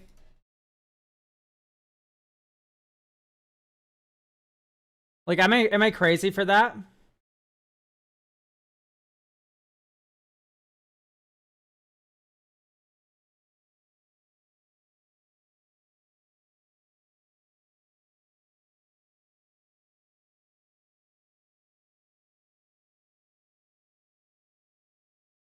And what this allows you to do is get Entomb, Unmarked Grave. Oh no, I just like Entomb. Because Entombing a big artifact makes sense. Entombing Oval Chase Daredevil makes sense. And then Lively Dirge can also get Oval Chase Daredevil, or it can be used to fish out like a Packdoll Terror or something out of your graveyard, right? Like, so Lively Dirge has other utility. Entomb has other utility beyond getting Oval Chase Daredevil, whereas Unmarked Grave is like only for Oval Chase Daredevil. Or is Unmarked Grave any non-legendary card?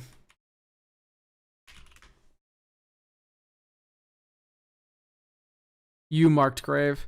God, I cannot spell. Non-legendary card, yeah, so Unmarked Grave also works because it's good with Portal and Triplicate Titan. So just 3 Entombs. So we get draw. Arena Glory tapped. Next turn. Buried Ruin. Next turn. Flight Step Pathway. 1, 2, 3. Crime Novelist. Next turn. 1, 2, 3, 4. Unexpected Windfall. Discard Haunted Ridge. Draw 2 cards. Make 2 treasures. Play Asmo. Underworld Cookbook. Play Underworld Cookbook. Tap it. Discard Oval Chase Daredevil. Get it back. Oh, whenever you sacrifice an artifact and you add red mana. So hang on, actually, we only make one. We only crack 1 treasure there, which can play both. Okay, great. So now we have next turn. Urborg Tomb to Yawgmoth. We have no big artifact in our graveyard for our Doretti. But we can go black Dockside Chef, 1 black sack food, make a red mana, draw a card, Discard Oval Chase Daredevil. Get a food token. Pass. Sack this. Draw a card. Next turn. Draw a card. Bloodstained Mire for Surveil. Raucous Theater, Surveil 1. Chaos Warp to Graveyard.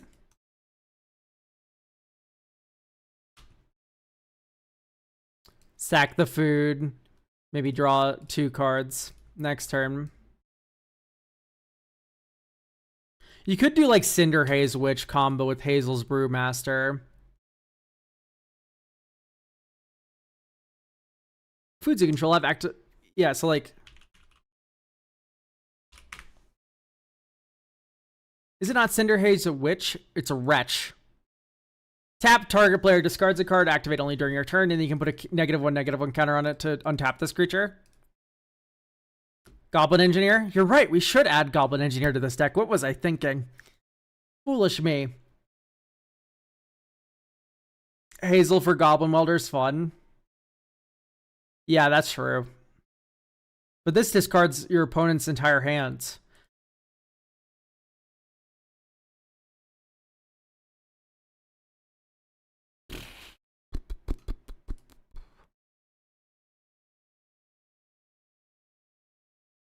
Maybe Mountain out. And then you can go cut.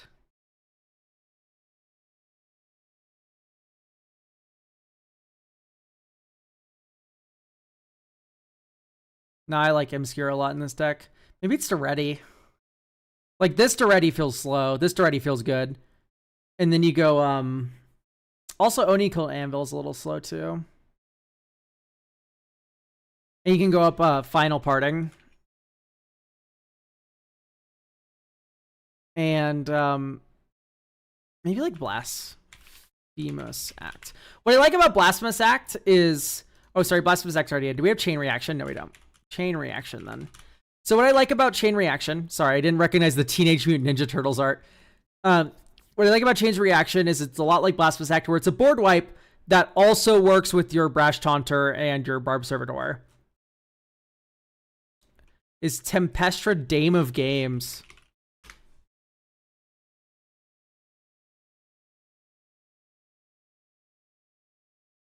It's okay, we just don't have big creatures we really want to copy besides like Triplicate Titan. Like Daretti would be fine too, I guess. You like sack an artifact and then you sack the artifact, bring that artifact back. That could be funny, but that's the extent of it.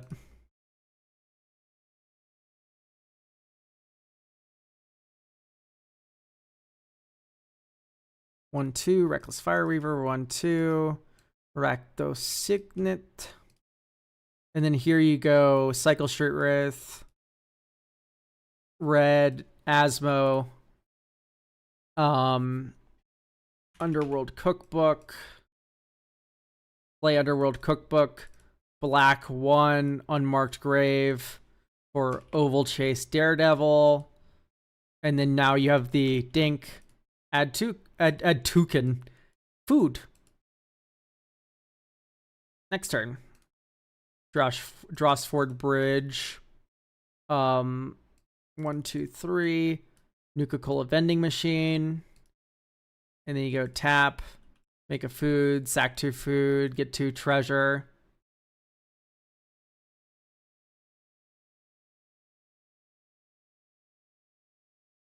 You could have also trash for treasured for discard Oval Chase Daredevil. And then we get to look at the top X cards of our library where X is the number of artifacts we control. So then we can go pay 1 for Nuka-Cola Vending Machine to make a food, which then makes Oval Chase Daredevil. We go back to our hand, and then we tap, discard Oval Chase Daredevil for another food, and then we sack, or no, sacking 2 foods does make us go up. So we have now 1, 2, 3, 4, 5, 6, 7, 8 artifacts. 9 artifacts because of our land. 2, 3, 4, 5, 6, 7, 8, 9. So call me crazy. I'm going to take the card that wins us the game when we play it.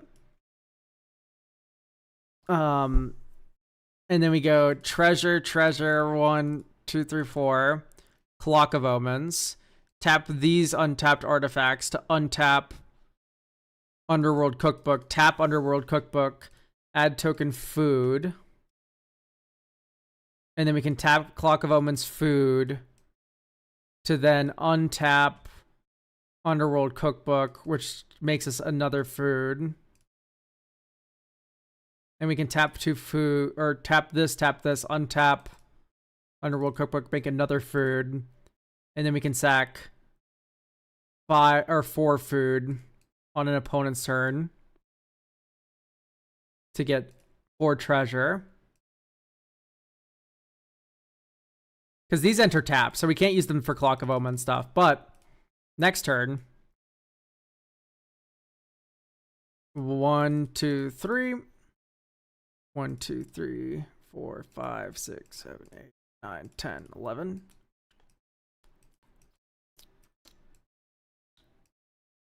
So take Imskir Iron Eater.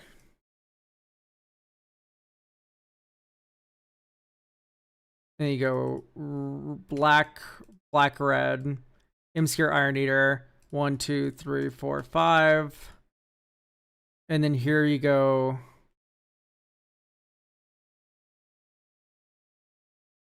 sack 4 Final Parting, and you tutor for. We don't have Amulet of Vigor, so we need Academy.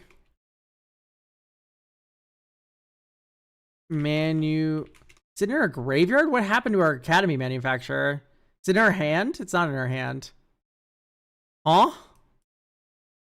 View library. You cut the manufacturer by accident. If I cut it, it's by I meant to cut Mirror Retriever.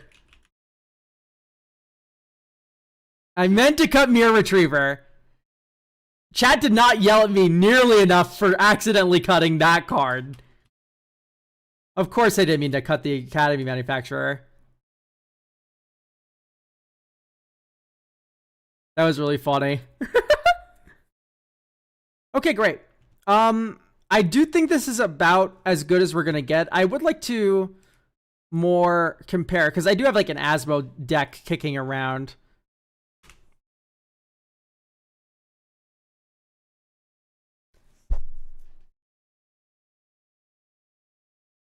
Inti is pretty good. Flitterfang's funny, but not needed. Repercussion's insane. Monument to Endurance is a must include. So it's going to be Disciple, Monument as like must include cards. Gamble, Monument to Endurance, Disciple of the Vault. And then we can cut Cauldron Familiar, Witch's Oven.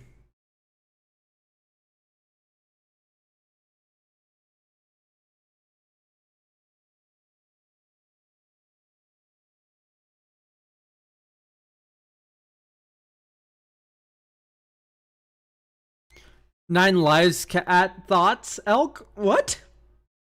Oh, Nine Lives Familiar. Why?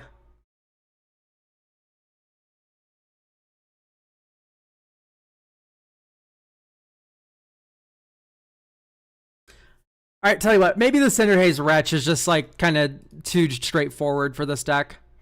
Why'd you get Cauldron Familiar? It's one of the easiest ways to infinite sack foods. So, if you have infinite foods, don't you already win? Cauldron Familiar, I'm not a big fan of that much. Because, like, if we're already, like, doing that whole shebang, like, we need a sack outlet for the Cauldron Familiar. You see, with Infinite Food Streamer, this card's actually really good. With Infinite Foods and a sack outlet, it's like, I don't know, just win with one of your infinite other ways to win. We have Altar, lol. Yeah, we have Ashnod's Altar. So we have one sack outlet. That's what you're leaning on for Cauldron Familiar to be good. like, I don't know. 9 lives, 4 death, and maybe ETB triggers. What ETB triggers and death triggers do we have besides Mayhem Devil that like works with 9 lives familiar? I legitimately just cannot fathom why you would add that card to this deck. To this deck, rather. Like, Cauldron Familiar is insane with Yigra, where it can sacrifice it, like, you know, you can do, like, sacrifice loops with it and stuff. Like, that's funny. Samwise Gamgee combo. It's very good. Did you put in Evereth? No, I didn't. But it is something to think about. Because Evereth does get huge. And it's an artifact and creature sack outlet. Yeah, sure. I think the fact that it's just like a big threat that can get huge even if your like plan A gets disrupted is kind of nice. All right. I think it's about good to go.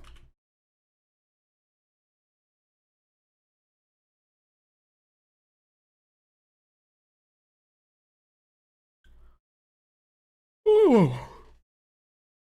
Such a yachty fella.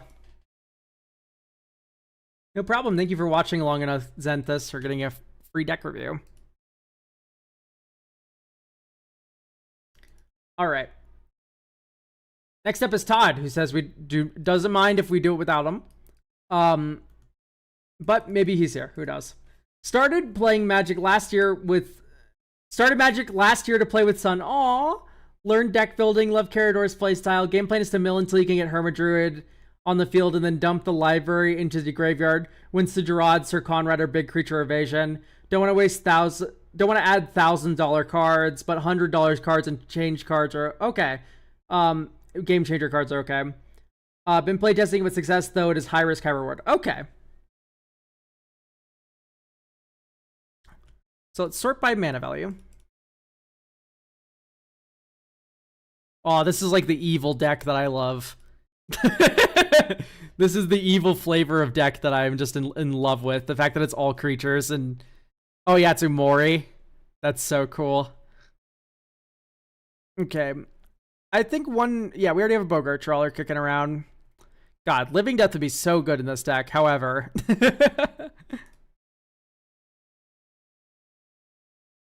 So, I don't know if I like Darksteel. I guess it's to stop yourself from decking out. I definitely don't like Dryad Arbor.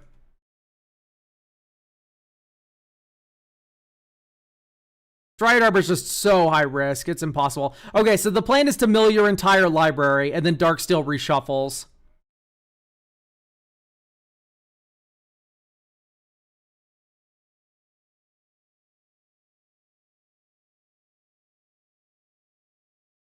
Nature Golem, thank you for the tier 1. Oh, that art's so good. I love the Sir Conrad art. I don't like Dread. It's a little slow.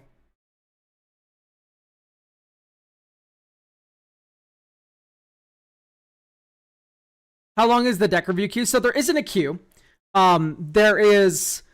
Each week, there's 6 slots, and they are filled the week before. So anyone who bought a deck review today, for instance, of which I think we've already actually filled up, next week Sunday, they're going to get their deck reviewed. These were bought last Sunday.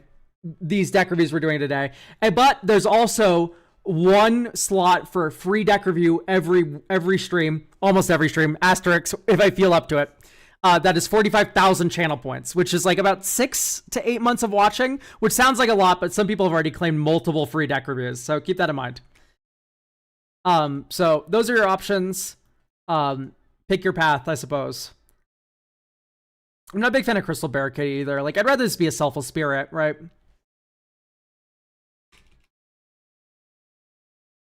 You have Hexproof is kind of funny to stop like Bazooka Bog stuff, but if you mill your entire graveyard, you're already won.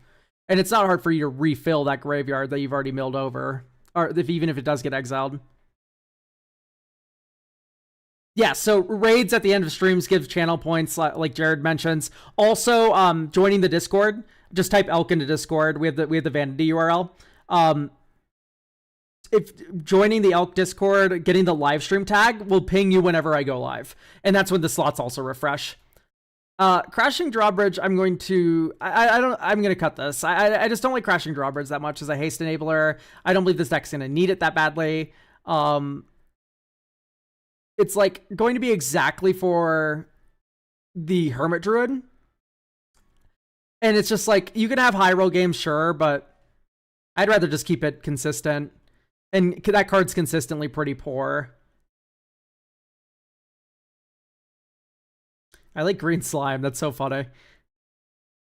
Loaming Shaman. Any number of cards from your graveyard to the battlefield. Yeah, and then you already have Endurance too. That's so fun.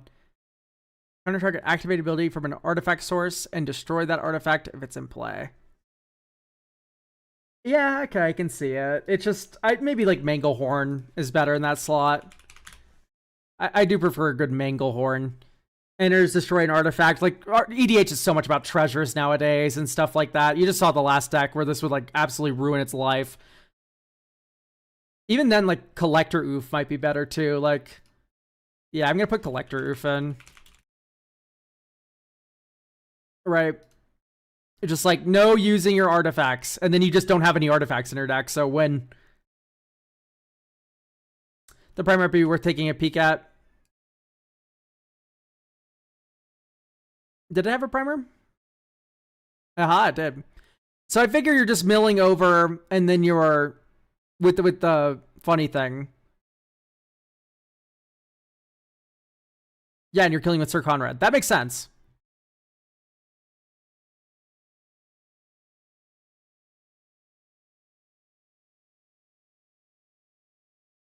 Yeah, it's not that hard to divine. Okay.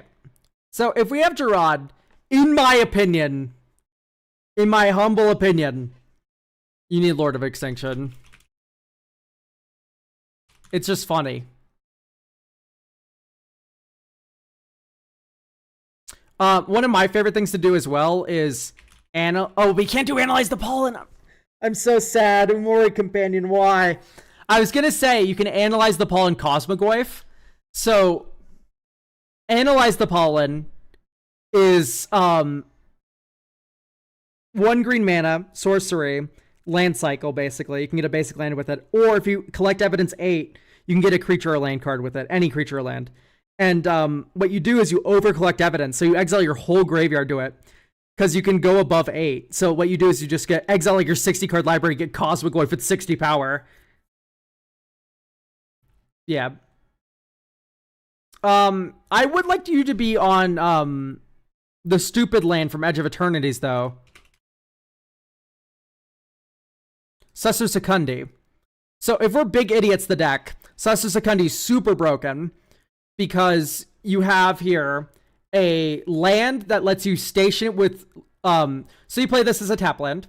Later in the game, you get a giant Lord of Extinction to play like it's a 30-30. You just immediately tap it to Sussu Secundi and then sack it, draw 30 cards. Right, so this is literally like the perfect thing. Night Howler as well is a card I really enjoy in these kinds of decks. The same idea. Oh, your deck's entirely creatures. Your deck is probably the best at using Night Howler ever.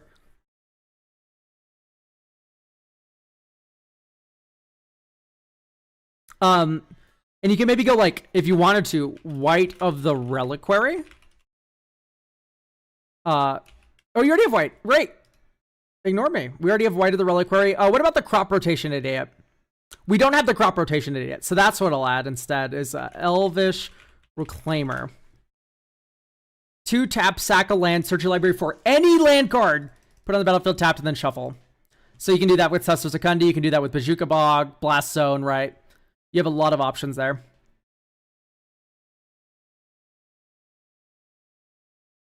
So it might be Pit Keeper out. Because you already have Carador in the command zone. Like, why are we reaching into our graveyard and grabbing stuff? I love you, Rift Sweeper.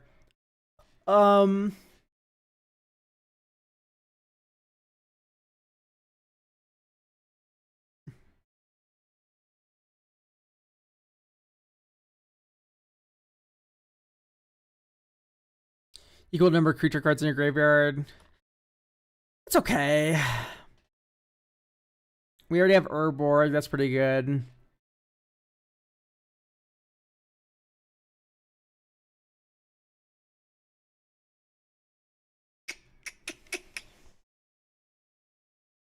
Maybe you can do like Lotleth Giant.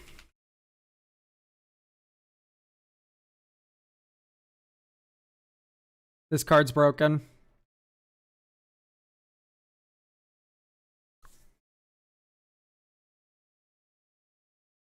Although, if we're already milling our entire graveyard, Sir Conrad kind of just wins.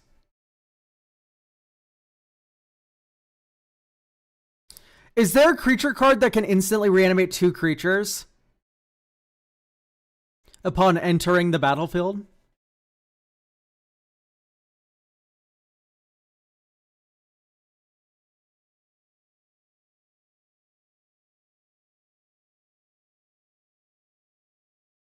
So like Lurrus? No. Like you play Lurrus and then play another thing, but that's not what I mean. I mean return 2 creatures from your graveyard to the battlefield.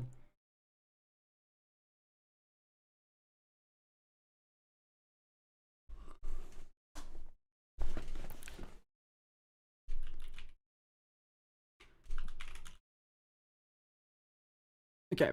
Bringer the Last Gift, I think, is our best bet then. When it enters the battlefield, if you cast it, which you do with Carador, return all other creatures, or everyone sacks everything, and then returns everything from their graveyard to the battlefield. So, what you do is you cast this from your graveyard and just get your giant graveyard back and then kill everyone. It's living death on a creature, exactly. I think that is worth 8 mana. Draw. Sasuzakundi tapped. Yavimaya. Lewin. All graveyard. This gets shuffled back into our library. Creature or land card. I'm not going to do that.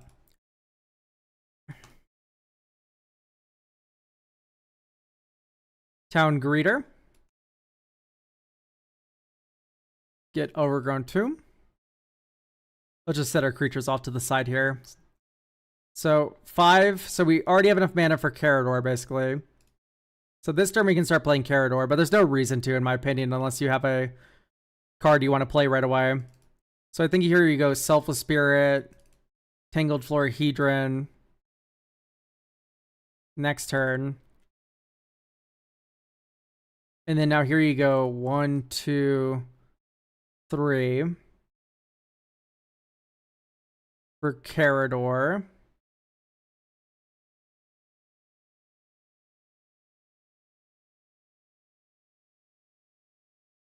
Or you could just drop like a Lord of Extinction. So Lord of Extinction here is a 1, 2, 3, 4, 5, 6. Let's say each opponent has 1. So that would be a 9 power creature. You tap this to here. You put 9 counters on Sasuzakundi. 11. Pass to your next turn, leave those up as blockers. You go Strip Mine.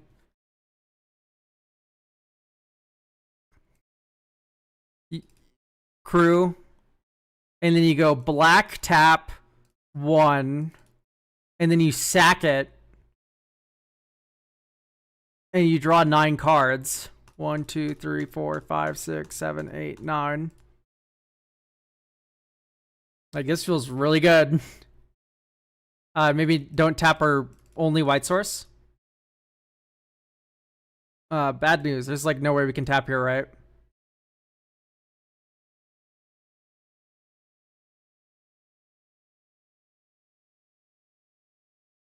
To play Carador, that is. Bojuka Bog.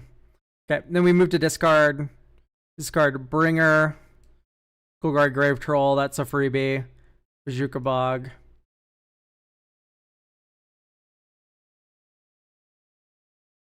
Murmuring Bosk. Keep that. Okay. Actually, maybe keep Bringer in your hand. Discard Shalai. Because here you go. Sack Selfless Spirit. 1, 2, 3, 4, 5, 6. Oh, we only have 7 mana. If we didn't miss our land drop, we could play the Bringer here and bring back this entire graveyard of creatures into play.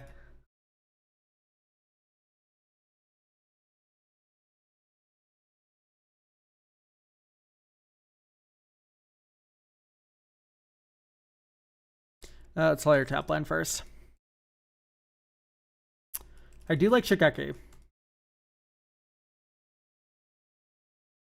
2, 3, 4. Put a land card into play. Okay, I'm convinced we have too few lands now. I would like one more.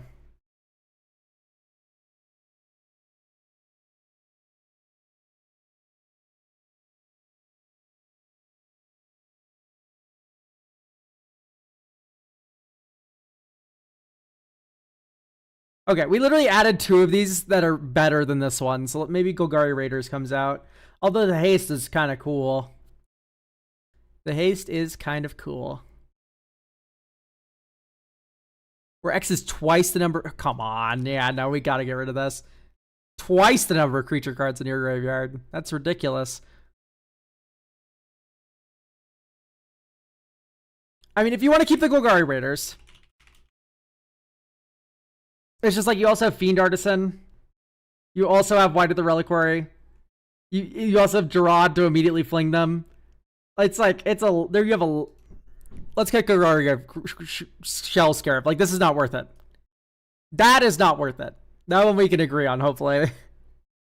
Have you done my Iron Man deck already? No. Okay. So, we are going to add another land.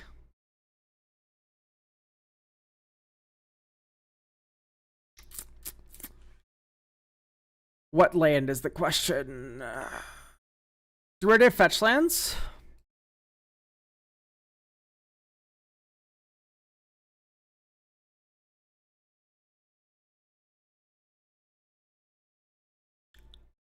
The answer is no.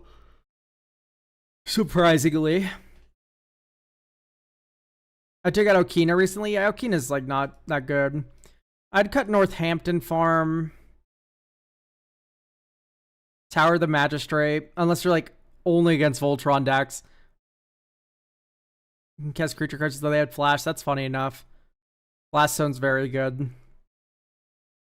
Okay, so maybe you add like Underground Mortuary, because black and green are your most prevalent colors. Right? The Surveil land. And then you do Otag fetch land. And you get like 2 fetch lands in.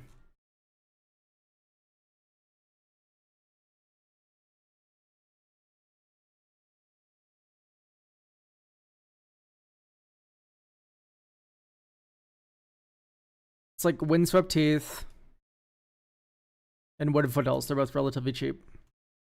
There is a Voltron in my pod. Yeah, but if it's like a Voltron, something you run into every so often, then Tower of the Magistrate's very good. Or then, rather, Tower of the Magistrate's fine, but it's like, I would need to be running into Voltron basically every single game. Like, equipment Voltron, keep in mind. Before I'm like, yeah, giving a creature protection from artifacts and making all of your equipment fall off is something I'm actively interested in. Right, especially in a 3-color deck where that colorless source hurts. It hurts really bad. Anyway, what I like about these is that they both can get Murmuring Bosk.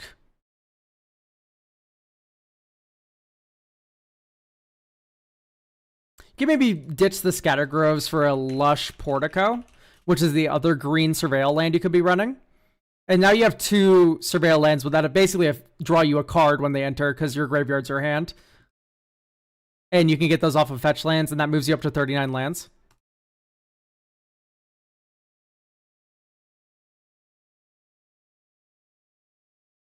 Do you have Underground Mortuary? Or, sorry, Mortuary Mire? It doesn't look like it. So I'm going to add Mortuary Mire. And the reason is that Mortuary Mire is a Wombo with the miracle guy. So you can put, like, let's say you have White of the Reliquary in play. You have a creature card in your graveyard that you like, and you have the Fanatic in your graveyard. What you could do is Mortuary Mire, set up the Fanatic, and then Fanatic reanimate something, which is really funny.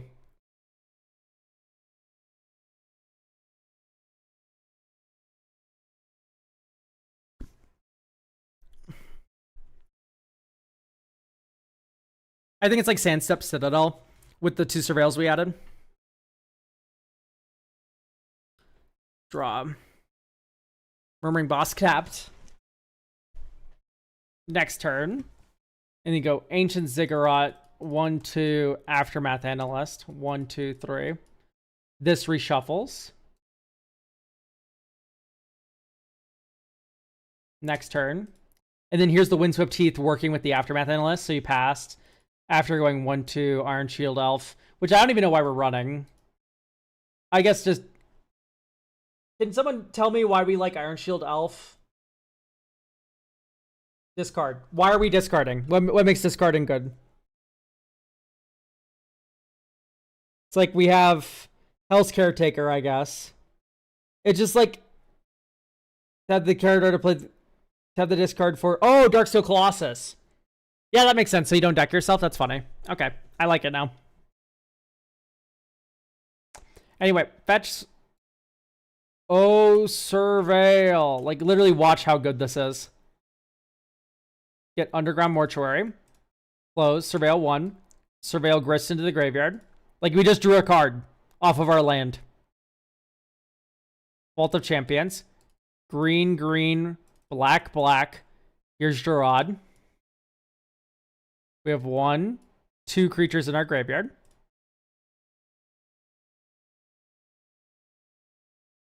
Next turn, Indot the Triumph. 1, 2, 3, 4. Go Hell's Caretaker.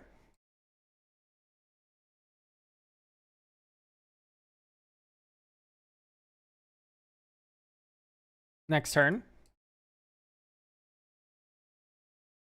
And then here you would probably sack Iron Shield Elf for Grist. And then now you can start making insects every turn. And milling, which is something we need very badly. So here I would just pass, and you go 1, 2, 3, 4. Aftermath Analyst back these lands. And then you can go dink through this for 4. Grist probably gets killed, but that's fine. And then here you can go crack Windswept Teeth for the other Surveil. Like, literally, look how good this Surveil land, fetch land package was for you. There's Hermit Druid. We'll keep that on top. And then 1, 2, 3, 4. Or, well, we can just play Carador this turn. We have 2, 3 creature cards in our graveyard. They go 1, 2, 3, 4, 5. No.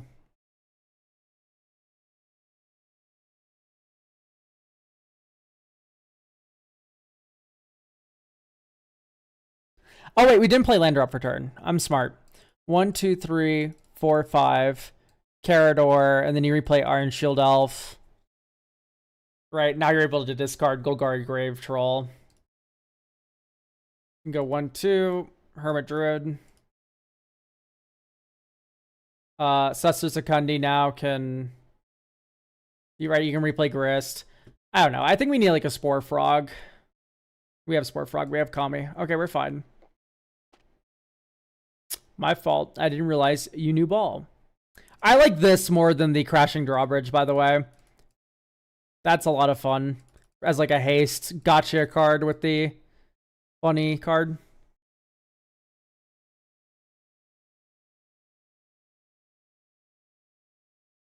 Just the 1 target creature with flying you don't control. This fights it. That sounds awful. No love. Unconditional love. Maybe that's the I'm looking.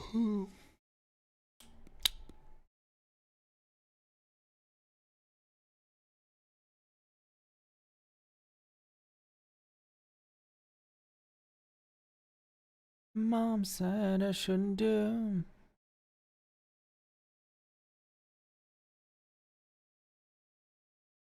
Is a creature that gives haste and intimidate on ETB. Oh yeah, Mogus's Marauder.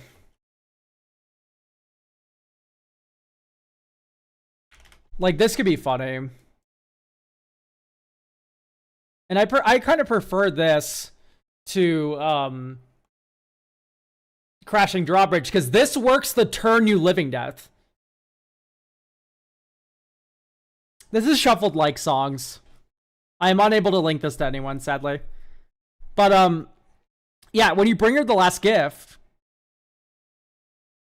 you bring back your entire graveyard into the battlefield, and if one of those cards is Mogus's Marauder, you get to give like, how many is it? Like 1 billion creatures haste? Like you win. I mean, you win whenever you Living Death anyway, but it's funnier. I think a card that really fits well in this theme is Meseric Orb. So we're going to take a second and I'll let you read Amori. And then we can continue with the stream. I'll give you like a solid like 10 seconds.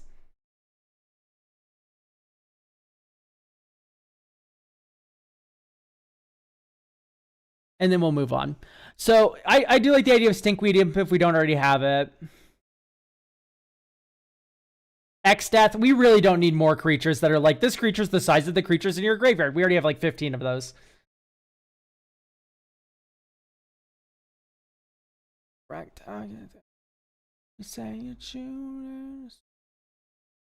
I'm gonna cut Glorious Protector. No, this card rocks. Never mind.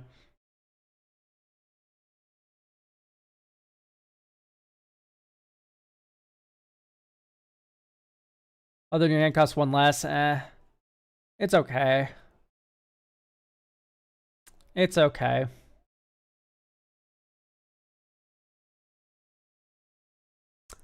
You know, I don't know if I really like Lumra, actually. The Aftermath Analyst just does it so much better. So now that we have 2 free slots, Formidable Speaker's already in.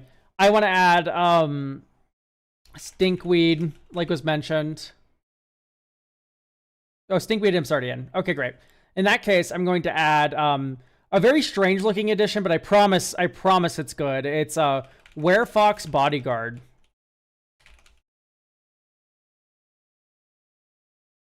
When it enters the battlefield, exile up to 1 other target non-fox creature until Werefox Bodyguard leaves the battlefield. And the reason why I like this one so much is that it's a protection spell. So if someone goes like Farewell, you're able to like put your Hermit Druid under it and then win the game next turn still. Right. Same, and then you can also just use it as removal.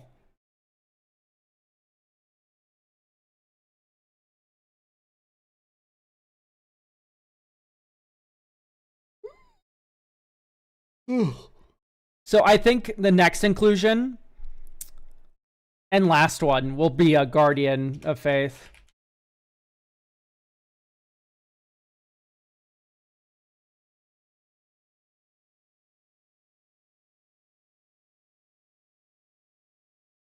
Scourge Familiar sucks.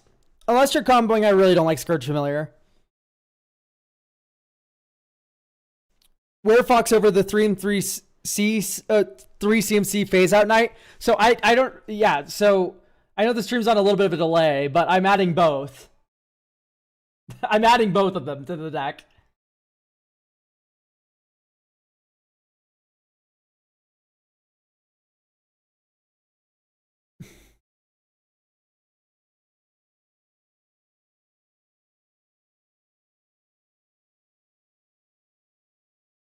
Fiend Artisan, Urborg Pass, and you go dink, dink, dink, Endurance. And then here you go, Murmuring Bosk. 1, 2, 3. You get probably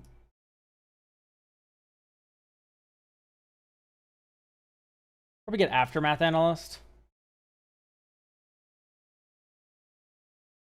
Okay. Next turn. And then here you go, 1, 2, 3. Recruiter of the Guard. And you get Selfless Spirit. I just tapped like an idiot. Here we go. You can play Telephoto Spirit like that. And then this turn, you can go Phyrexian Tower, double black. 1, 2, 3, 4, 5, and you get Lord of Extinction. Right. It's very generous to assume Fiend Artisan's been in play this long, but you can tell that this deck will be doing what it's doing. Add Grief. And honestly, it's not that bad of an idea, but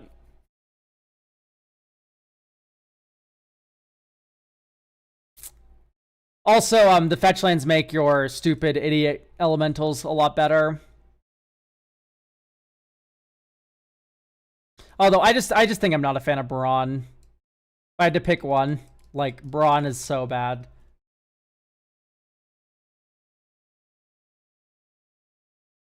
Okay. I think this deck's good to go though. Enjoy playing with your son. Thank you so much, Todd, for sending in your deck. Hopefully he hates you more after you play this deck. It looks like you guys are playing some pretty nasty Magic, and I gotta appreciate it. This one's a lot of fun. No, thank you for getting a deck review.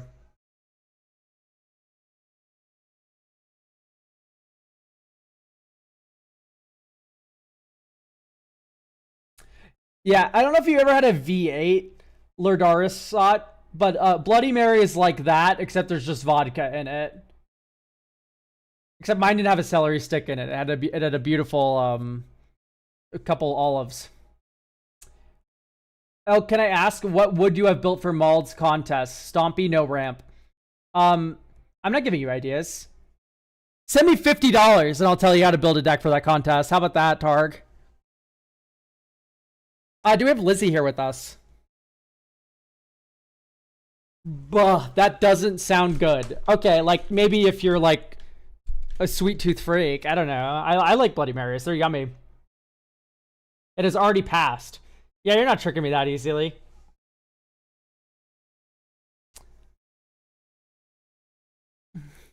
Come on, Elk. The contest has passed. Believe us. Chat. Do we have Lizzie here? I will not be present. I will just watch it later. Okay, you're going to move to the back. Lizzie, your deck review is the very last one. It's not because I hate it or anything. It's just because we have people who are here who do need the deck reviewed. Okay, Iron Man time. It is Iron Man time, chat. Get a little artifact birthing pod going. I saw you in chat earlier, so I know you're here. So this is my Iron Man toolbox deck. Hi, Jared. You're the song that you showed me is here. So this is my Iron Man toolbox deck. I personally think it sets well within bracket 3, but a lot of my friends and play groups feel as though it's too strong, even though it doesn't win until well after turn 7 most games. Yeah, so if it wins after turn 7, you're bracket 3, I'd say. Although most of your friends say it's too strong. Okay. The main game plan with the deck is to get out Esoteric Duplicator and Clark Clan Ironworks ASAP. Once that is set up, it becomes difficult to interact with my board. Yeah, you can just sack all your artifacts and replace them immediately because you have the stupid... So for those that don't know, Esoteric Duplicator is a clue artifact, and you can pay 2 whenever you sacrifice an artifact, and if you do, you get to copy that artifact at the end of turn. Great news, you can do that with your stupid idiot card, Clark Clan Ironworks, if I can fucking find it. Oh, it's ugly. That's why I couldn't see it. So, based future site border. So, sacrifice an artifact, add 2 colorless mana. Hey, that's pretty cool, right? So you have this little loop here. If anything, that makes me kind of not like Darksteel Forge, but we'll get to that. Some fun toolbox options I use in this deck is Possession Engine with Synthesis Lattice to keep copies of the monsters I steal, and to keep recurring copies of the Possession Engine. I'm always down to see new artifact synergies or just cool cards. Okay, so one of my favorite things for this deck, because keep in mind, you are mostly a artifact 4 and 5 mana value deck. I'm going to cut Solemn Sim. Maybe Solemn Simulacrum might actually be good in this deck, but we'll give it a second. I like that this makes an artifact. Although it doesn't really work well with Iron Man, because then you'll get a token copy of Iron Man. It's a funny card for sure, Fairy Artisans, but I don't know if it's the best. Saheeli feels a little win more. And then Goblin Welder. No, Goblin Welder makes sense. You just don't have a lot of discard. I'd never like Ancestral Vision in any deck ever.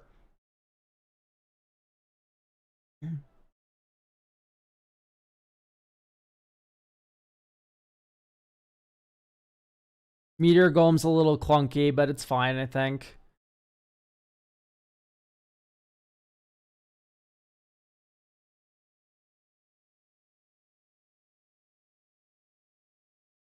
Okay, I see the appeal of this one.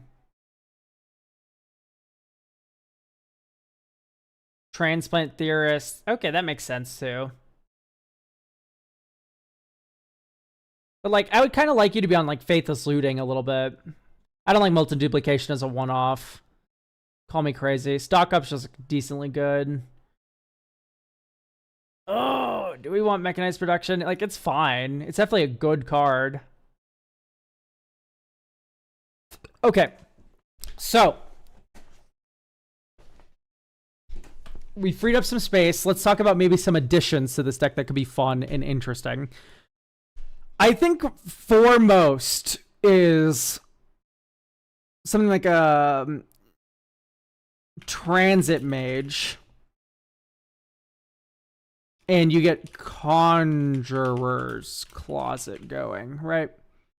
So the gist here is you Transit Mage, get Conjurer's Closet, play Conjurer's Closet. You can now Transit Mage every single turn for one of the 4 or 5 drops in this deck, which is the largest pool. I think that's rather funny.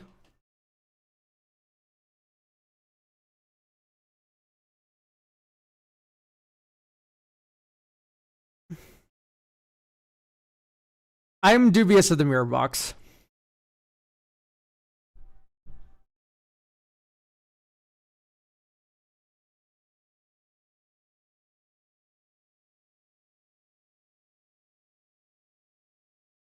The Uthros is the recommendation. I don't really know if I like Uthros. Like, we already have Archway of Innovation, which is very good at doing that. And then we just don't have big things. If we were on, say... Oh, no, we are on Simulacrum Synthesizer.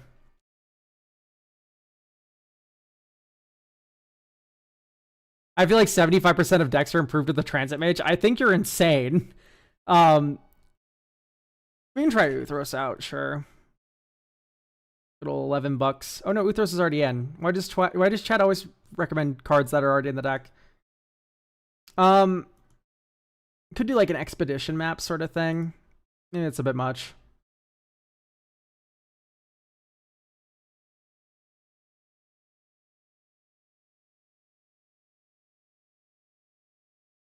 No, this is not good, right? It's not good. It's funny. I love this in my silly decks.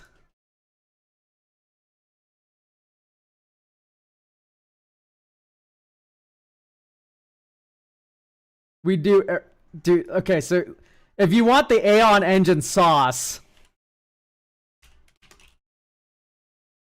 this is the sauce. Where you go Mirror of Fate, crack it, and then you exile your entire library and you get so you need a way to token copy this. We already have Metamorph. But the joke is if you have 2 Mirror of Fates, you can just like permanently set up everything forever. And with artifacts that exile themselves, you can recur with Mirror of Fate. Artifacts that were never, ever, ever meant to be recurred. It's like you go like Sculpting Steel here. Uthros Research Craft, which is incredibly broken.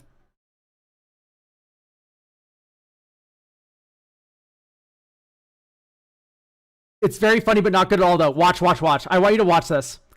So we're going to just pretend that we have... I'm literally replacing a good card with Transit Mage, all right? So you go, draw. Inventor's Fair. Next turn. Izzet Boilerworks. Discard Mycosynth Wellspring. 1/2 Transit Mage. You get Mirror of Fate.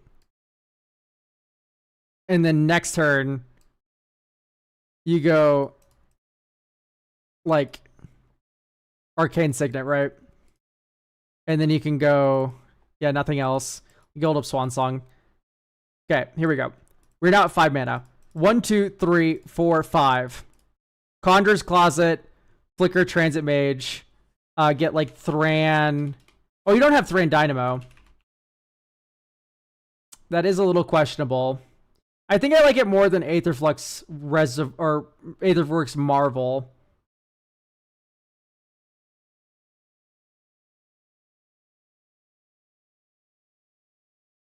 Okay, you get Aeon Engine. Okay, next turn. Go, oh, Mana Vault, insane draw. 1, 2, 3, 4. And you go Aeon Engine, Sculpting Steel Aeon Engine. and then you pass. And then you go Exile Sculpting Steel after your opponent's turn. You basically are taking an extra turn here. So you get to go 1, 2, 3, 4, 5, Mirror of Fate, past your opponent, then you crack your Aeon Engine, you untap for your turn. And then you play 1, 2, 3, 4, 5, Iron Man, and you attack with Iron Man, you sack a Mana Vault, you get a Mana Value 2 artifact. Get Diversion Unit, because it's annoying. And then you pass to the opponent on your left, and you crack the other Aeon Engine. And then, oh, you can't crack Mirror of Fate, though. So instead of getting Diversion Unit, because you need a way to get it back from your graveyard. Is there an artifact that does that? Yeah, one player doesn't get to play the game for 3 turns, basically.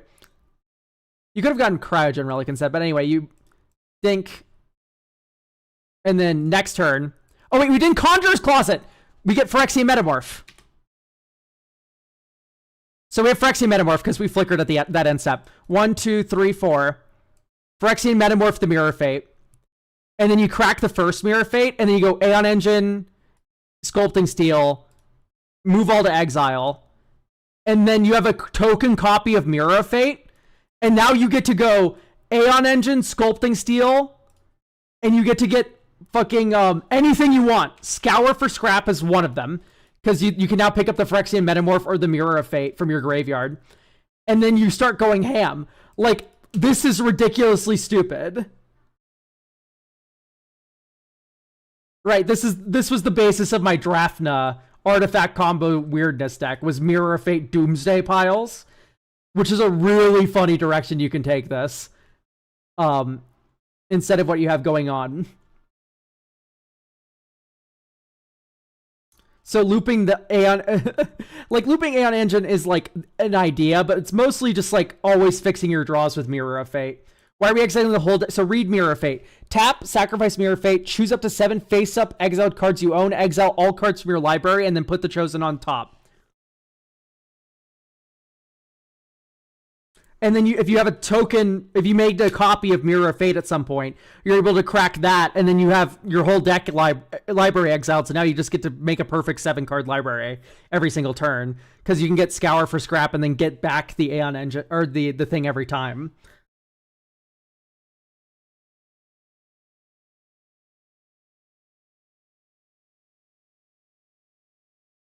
So my thought here is like maybe take out Stridehanger then, and then you go like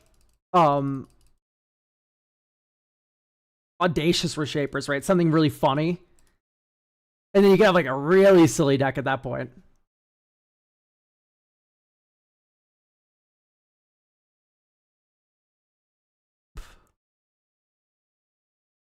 Build your own Doomsday, exactly. Yeah, it's just really silly. Anyway. I do like Thran Dynamo. And I do feel like it should be in this deck if we're adding Transit Mage. Even if you don't end up adding the other silly stuff, I do really enjoy Thran Dynamo.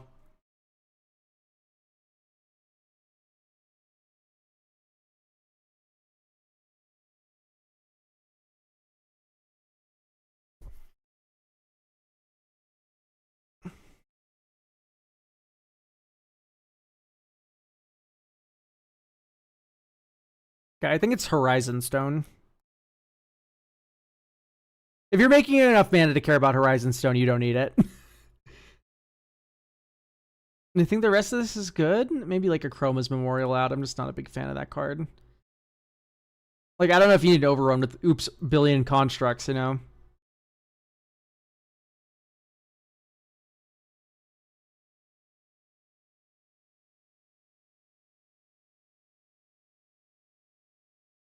A thought is maybe Daretti. Like the scrap or Rocketeer Engineer. I think I like this idea a lot. Emery. I think I like Emery more than Daretti. Emery's incredibly broken. Emery, Lurker of the Gawk. Sorry.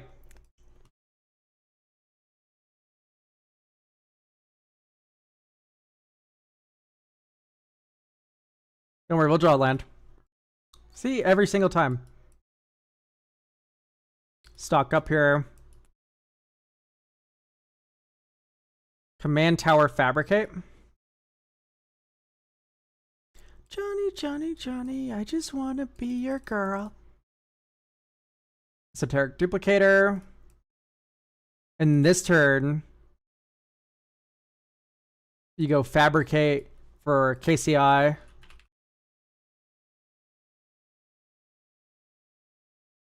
And then you go pass. That does feel a little bad. Very mana inefficient. But then you just win, so can't really complain about that one. Sack Commander's Plate. Blue. Transit Mage. Get the stupid thing. And then you're also just drawing a card every turn for free too? Yeah, like that. This is pretty decent. Or not for free, because you have to pay 2 and then pay 2 again. Okay. Manifold Key plus Doubling Cube is so evil if you have decent mana. I think you are... Is there Doubling Cube in this deck? Because I'm cutting it if there is one in here. Doubling Cube is... I think I would literally call it a worthless Magic the Gathering card. Mirror of the Fates in this deck, huh? Yeah, I put it in.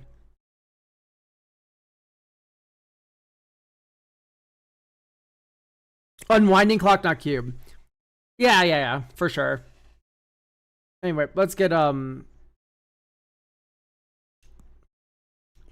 Conjurer's Closet. Although I think at this point you might just get Mirror of Fate. Oh yeah, you get Mirror. You get Mirror of Fate because it works with Esoteric Duplicator. Right, because you can go 1, 2, 3, 4, 5, Mirror of Fate, tap, sack it, and then you pay 1, 2. You're exiling your whole library. You don't have any face-up exile cards. And then you get a copy of it at the end step, and then you tap and sack that at the beginning of your next upkeep. So your upkeep, Mirror of Fate crack, 1, 2, and then now you get to build a perfect library. And you get a Mirror of Fate token at the end of your turn. So let's get a perfect, you just get to build a perfect library, right? And you're on turn 7. Like, it's funny. In that case, Ugin's Nexus. Ugin's Nexus is way too strong for this deck. You just take infinite turns and win. That's not fun. The point of this deck is to put your opponents in prison.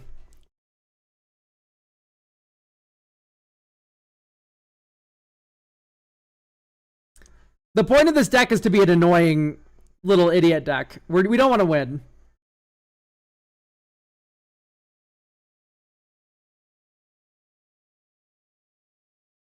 But yes.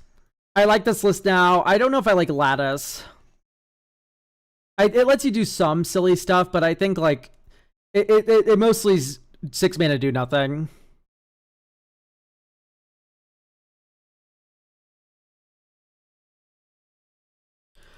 Unrelated question, but I believe I remember you saying at some point you've been playing Dialog. Who is it that you play? Right now I've been really into Doorman. Master Transmuter might be good. I don't know. I'd rather put like an Arena of Glory in. Arena of Glory with Sean, who doesn't have haste innately, and also with the Daretti that... Oh, we didn't end up adding Daretti. We ended up adding Emery instead, but still, Arena of Glory. It's kind of a free ball. Venator Supremacy? Dude, Venator's for chuds. I just don't like that hero that much.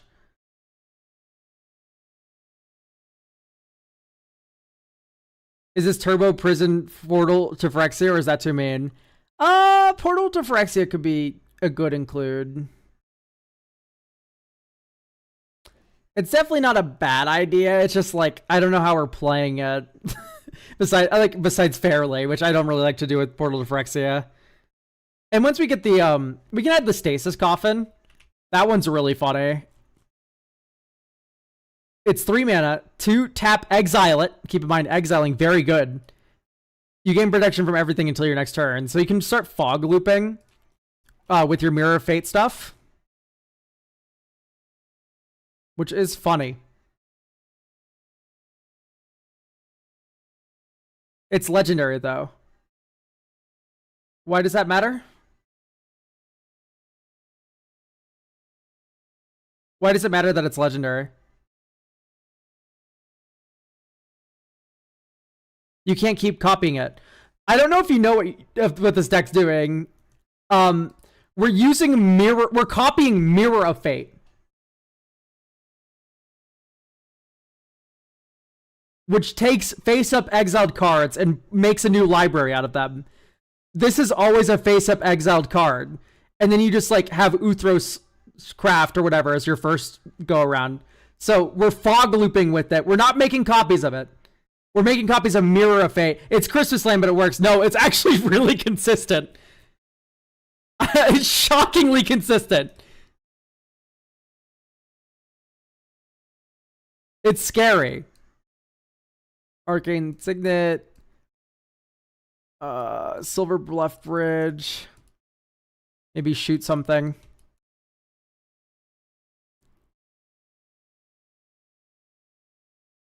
Let me emphasize. It's consistent for Commander. Anyway, you swing with Iron Man. You sack this. You get Krark Clan Ironworks. And then you go blue, 1, 2, 3. Cryogen Relic attack with this. Draw. And you get Esoteric Duplicator. So now you have permanent board protection. Because you can sack any artifact that they target and get it back on the end step. And then here, actually, I would actually sack Arcane Signet and play... No, I wouldn't. So keep in mind, it's turn 5. You can play Feldon, though, if you tapped Not Like a Moron, right? Yeah, if you tapped Not Like an Idiot, you can play Feldon this turn. So I'm going to do that. Okay, so watch this now. You go Witch's Clinic, 1, 2, 3, 4, 5...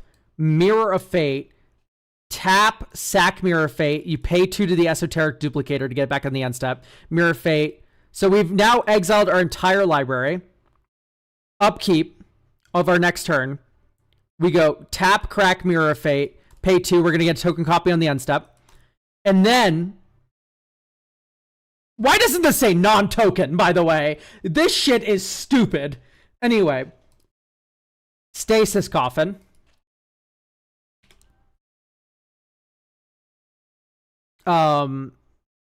Uthros Research Craft.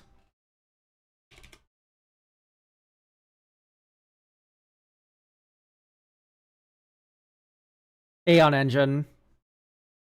Manifold Key. Oh, you know what we're missing? What the perfect top thing is like Soul Ring,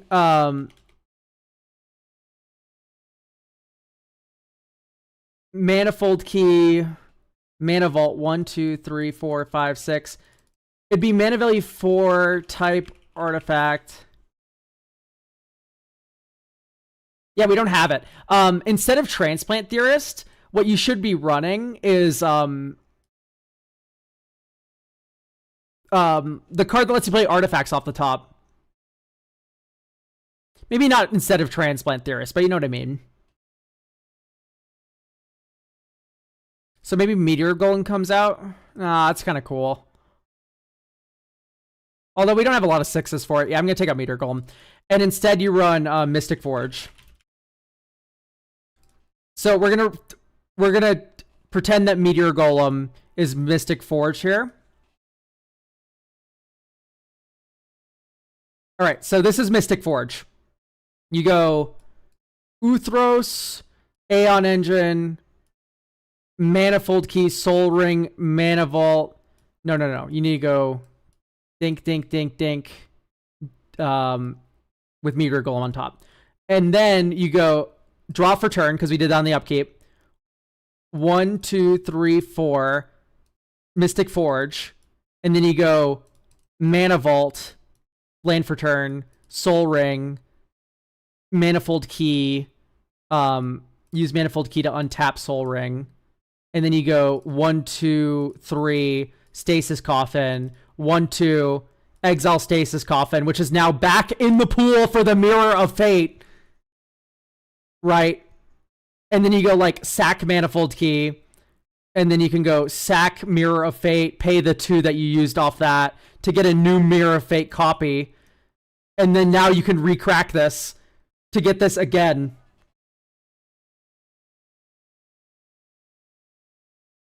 Right, so now you have fog loops forever. And this is still like, you can interact with this hypothetically. If you Pithing Needle to KCI or something, Collector Oof kills this, right? But you couldn't like, the KCI loop is something actually super interesting with the Esoteric Duplicator, which is something I didn't think about when I built this deck, like this combo originally. So I guess I need to add KCI to that one deck that I have. Okay, we need to make a cut. Ooh.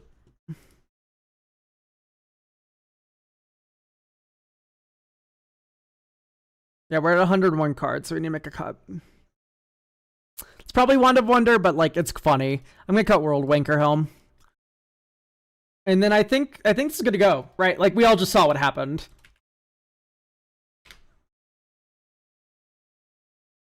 Do you send the deck looks out? They're right. Yep, there you go. They go in chat after they're done, and then they also get uploaded on the VOD channel. Sometimes you're not guaranteed to get on the VOD channel if your deck's boring, or I just don't have like enough room on my hard drive to record your deck, or I forget. But yeah, this is set. Enjoy your funny changes that made it more gross. So I guess your friends won't enjoy that too much. But I honestly don't think there's any way to make this deck not frustrating. What you can do for your play group is just buy them each a copy of Pithing Needle and give them it as a gift. That's what I recommend you do.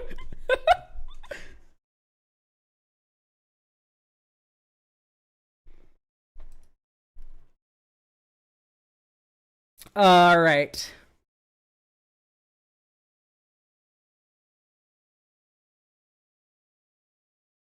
Pable Quio?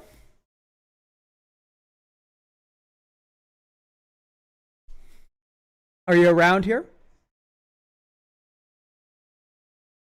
Okay.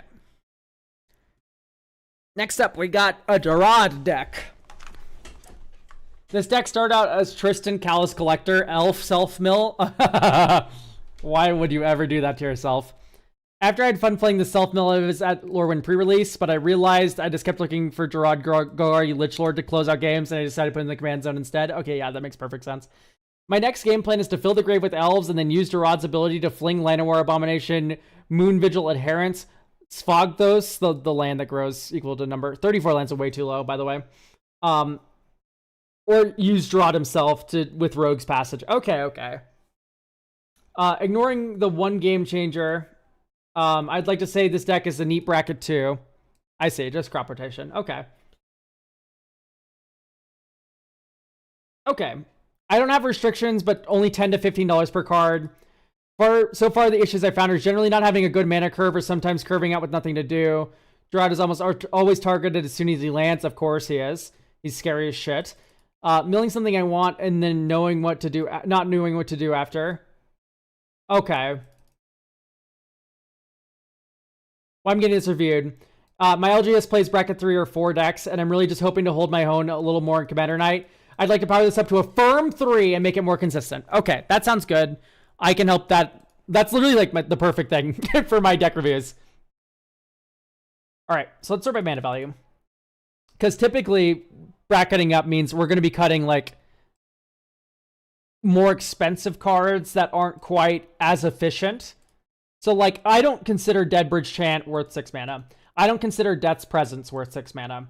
Greater Good's insane.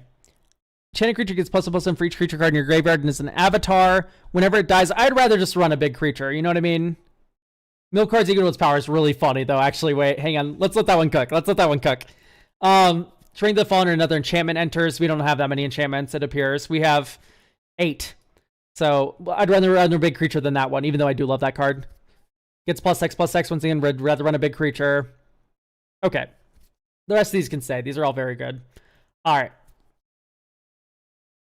If we're keeping it bracket 2, replace crop rotation with the dummy elf. Okay. We're not keeping it bracket 2. The point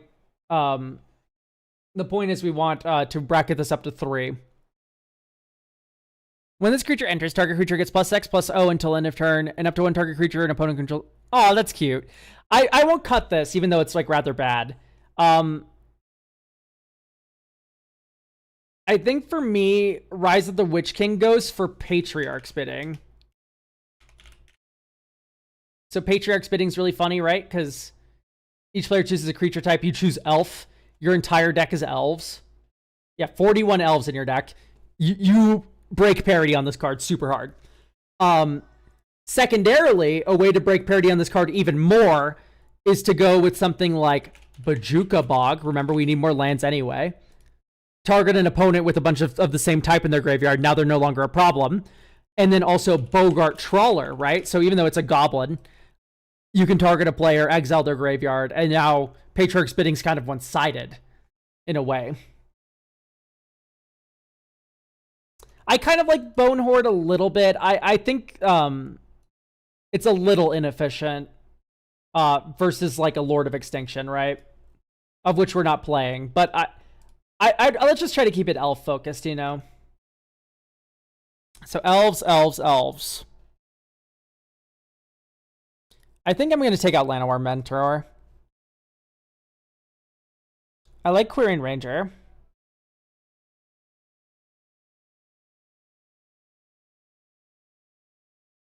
Okay.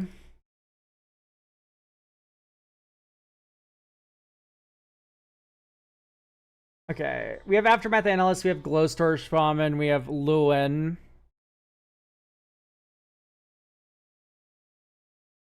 Sure. Scarblade Scout's fine. It's not the best card, but if we're trying to keep the elf theme, that is something we're able to preserve. I don't like Glissa as just like a generic card.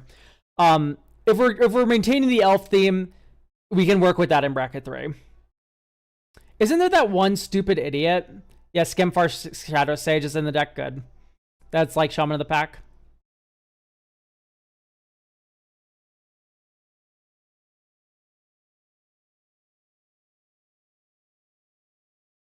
Regrower? I hardly know her.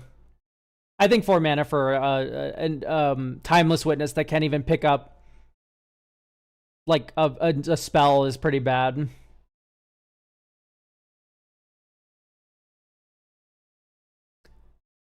That's funny, but you know, I think what I would rather see than that card. No, never mind. We're fine. I don't think we need either. Each creature you control, each creature in your graveyard, perfectly fine card. Okay. So, yeah, Dynus is already in. Or I think no, Dynus isn't already in. That's the one that untaps your elves the first time they tap every turn. Okay, I'm going to tell you the number one thing we can do to bracket this up. It's boring. It's so boring. However, tell me I'm wrong. Is Head Shredder too slow? I believe so.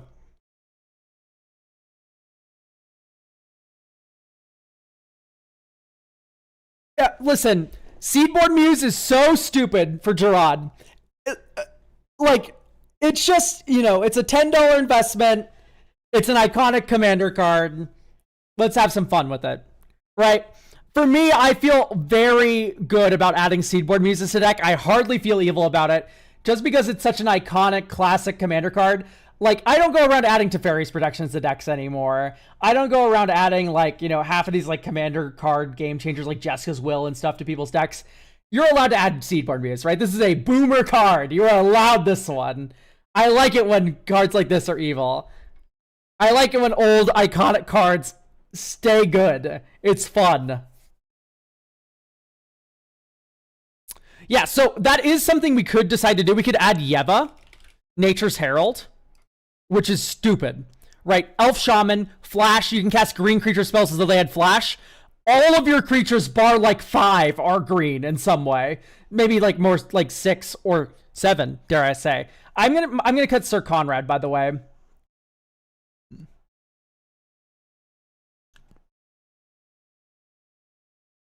The reason why I'm cutting Sir Conrad is I typically prefer Sir Conrad in the context of like exiling your own graveyard, which I guess we did add with Bazooka Bog and stuff. So like that is a consideration where if you like massively mill yourself and then Sir Conrad and then Bazooka Bog yourself, you get all those Sir Conrad triggers. But generally speaking, let's let Gerard do the work.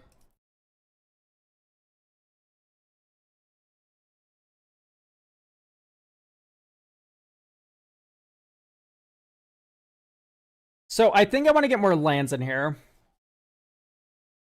Natural Order any good here? Yeah, Natural Order, of course, is good here.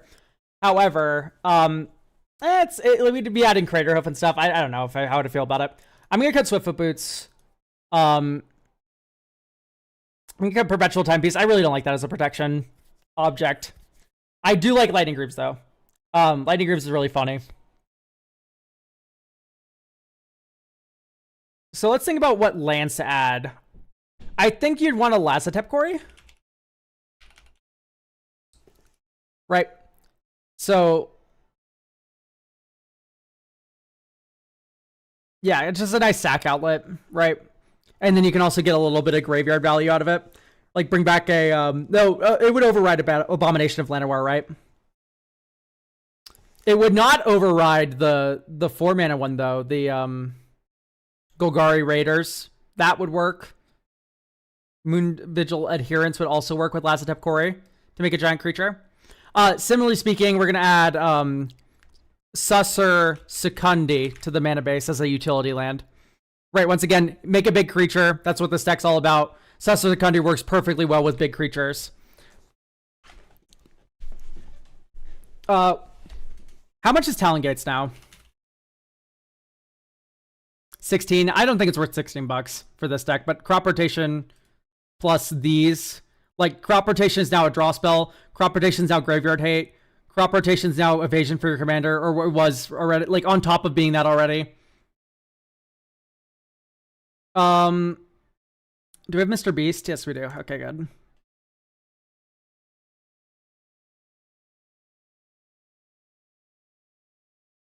If it's worth, I'm game for over $15. I think. How much is it in Grand Mortuary?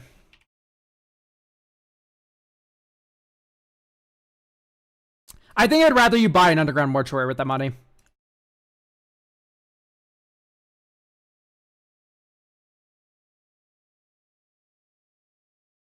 The reason why I'm game for Greaves in this deck, by the way, is because it's a lot like Tyvar. You can just give your mana Dork's Haste, which is really broken with Beast Whispers and stuff.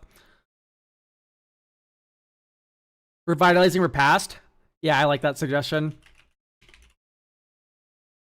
Right, now we've upped the land count again, while actually not going down protection. Because Revitalizing Repast is stupid and broken. Super good way to keep Gerard safe. Okay.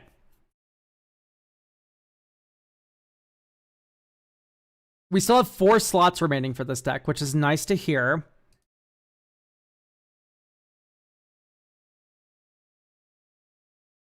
I think maybe going like Court of Calling could be interesting. Maybe Buried Alive.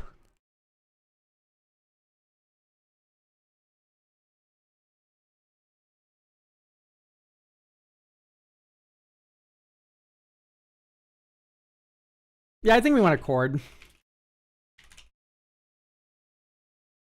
When did Malakir Meyer jump up to $17? I don't know. I remember it being like $8, 8 to 10 for a while. It must have been recently.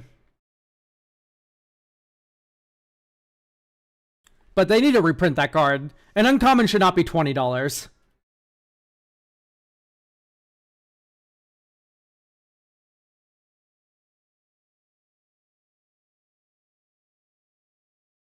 Anyway, Court of Call again.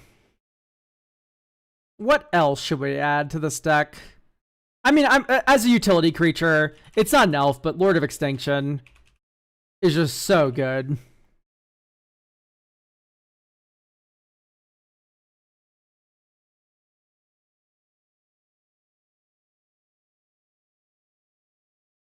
What else? What else? Well, now we can do this. Hang on. So let's actually cut a forest. Traverse the Ulvenwald. So, search your library for a basic land card. Oh, wait, no. Instead of this, analyze. Analyze the pollen. As additional cost to cast the spell, you may collect evidence. 8. Search your library for a basic land card. If evidence was collected, instead search your library for a creature or land card, reveal that card, put in your hand, then shuffle. Cosmogoyf. So the joke here is that you hyper self-mill yourself, and after you do that, you analyze the pollen, you can over-collect evidence, and then Cosmogoyf is just that big. And then you can fling with Durod. Or like Sackets, Sussur, Secundi, whatever you want to do. Thank you, Moonshroom 7, for getting a Prime sub. Green Sun Zenith. I'm more leaning towards Nature's Rhythm.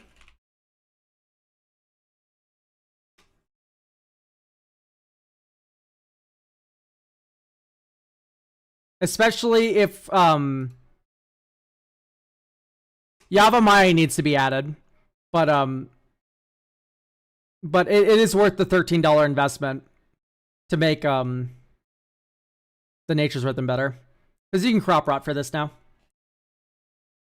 Is Wall of Blood in here? Why? For what reason? You just pay all your life and then throw it? Like, I don't know. I prefer Lord of Extinction for that.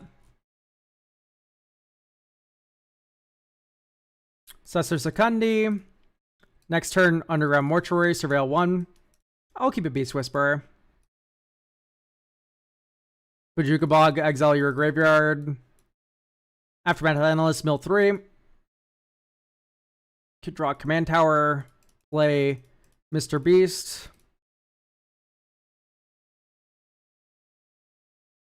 Next turn, Festering Thicket, black-green, Glowspore Shaman, we cast a creature spell, we draw a card.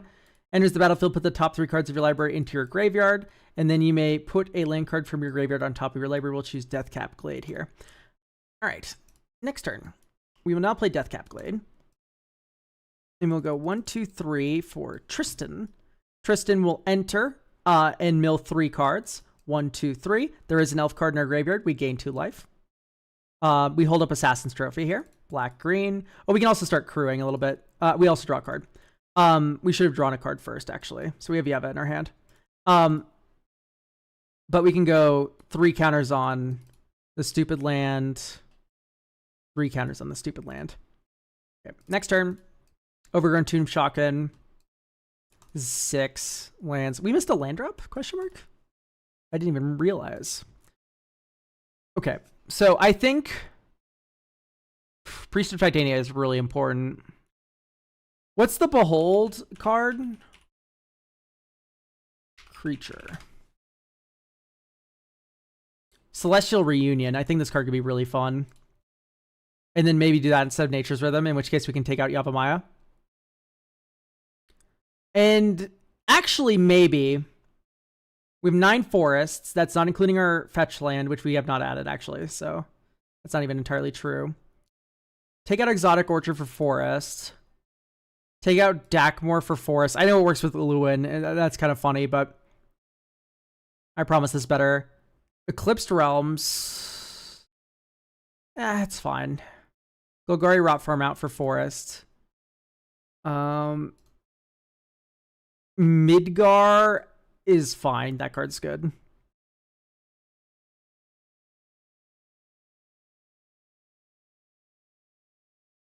And now what we can do is we can make our mana better. Because I feel like speed is our issue. So I'm going to cut Kaga for Arbor Elf. And then we're going to add Utopia Sprawl Um, Wild Growth. And we're also going to add, is it called Overgrowth? I forgot the name of the enchantment every single time. Yeah, whenever you tap Enchanted Land for mana, make 2 more green mana. And we can probably cut Golgari Grave Troll. We don't have a good discard outlet for it besides Tortured Existence. Underrealm Lich is a fun card. I just don't know if it's perfect for our list. And then, God, the art's so pretty, but this 4-drop's really bad. And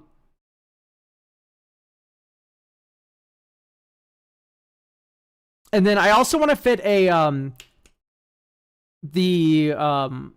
stupid Gaia's Cradle card in. Oh god, Growing Rights. Growing Rights of Ilamok I wanted. Probably Chthonian Nightmare out. It's funny, but although maybe Animate Dead comes out. And then you run Chthonian Nightmare instead.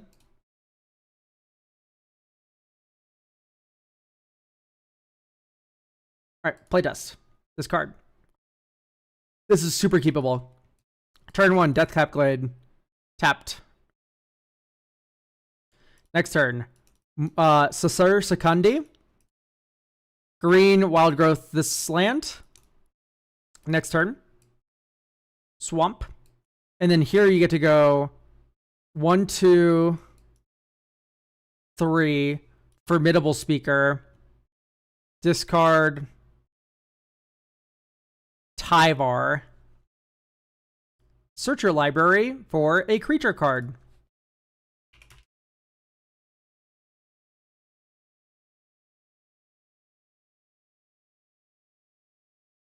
I'd get Beast Whisperer here. And now this is a Mana Dork. Oh, now it's a Turbo Mana Dork. So we tap for 2 green. 3, 4. And then you enchant it with Overgrowth. And then you use the one floating to untap it with Formidable Speaker. See now, see how these Rampors are just insane? Now you tap it. You add 4 green mana. Cast Beast Whisperer. Next turn. And now you get to like kind of storm off with your elves here. Where you go 1. So black, green, green, green. And you get to go 1, 2, 3. Twilight Diviner, draw a card, then Surveil 2. Graveyard, top. And then you go green, black, black. Abomination of Llanowar, draw a card. And then you get to go Formidable Speaker, untap this land. You add 3 green, 1 black, 2 black. You have 1 green floating, Gerard Golgari Lichlord. So you have 1, 2, 3, 4, 5 elves.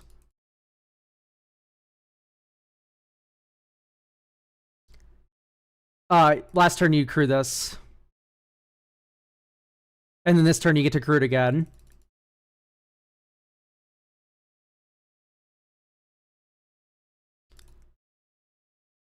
One, 2, tap, sack this, draw 5. Okay, here's Utopia Spell kind of being worthless. So I think we cut Utopia Spell for Fertile Ground.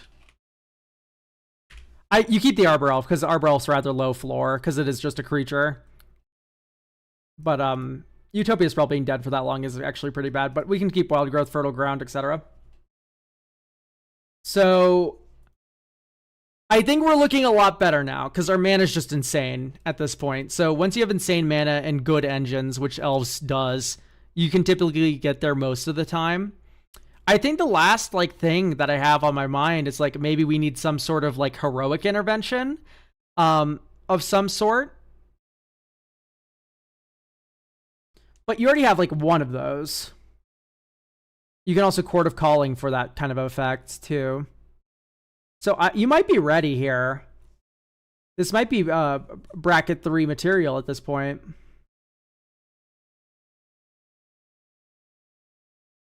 Right, because we go Secluded Courtyard. Swamp, Elvish War Master.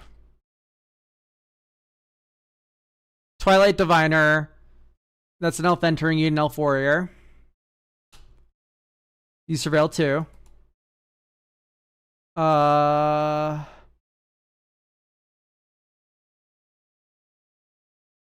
Double graveyard, because you can cast either of those.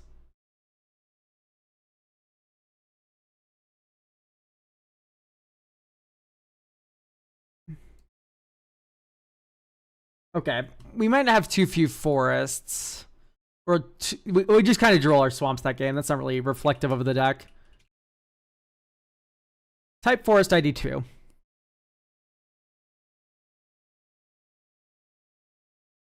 We can definitely run Vernal Fen.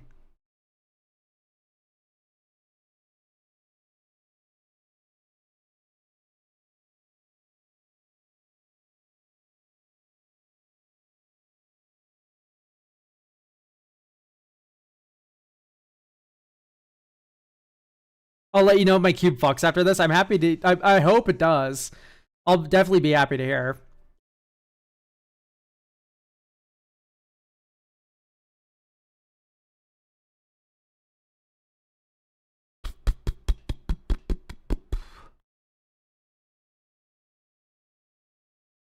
Okay. Yeah, because none of these are really like, ew, gross. Like, these are all fine for the list. It's like maybe Light from the Loam is a little weird. But honestly, the rest of this is very good. Okay, I'm thinking of like a different mill engine. What could just hyper mill us like really hard? How'd we go from underscores to John Lennon? I like a lot of music. I don't know. Mesmeric Orb actually wouldn't be bad in the deck. Type elf. Oh, mill.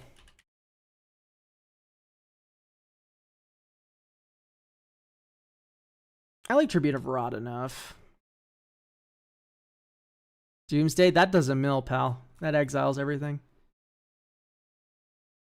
Alright, play test. Discard. Draw. Woodland Cemetery.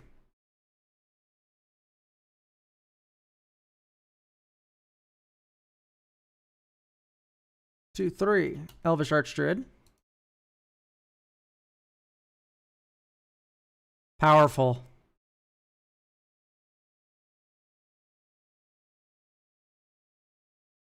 What about High Perfect Morcant? Oh, great idea. Why didn't I think of that?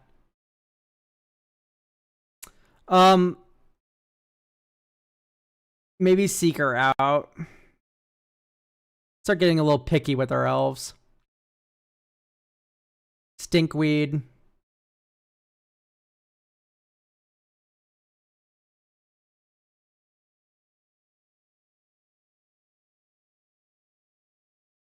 Iluin. Oh yeah, no, great idea. If there's an elf that mills, it's already in. I'm gonna look at Farrakha really quick.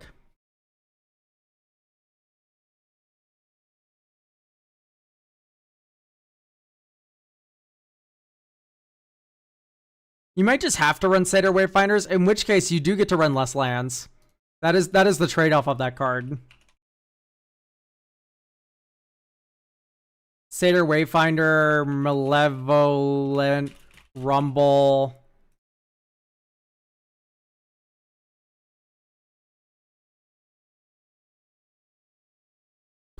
Doom Whisperer wouldn't be bad. Maybe we put back in onto Realm Lich.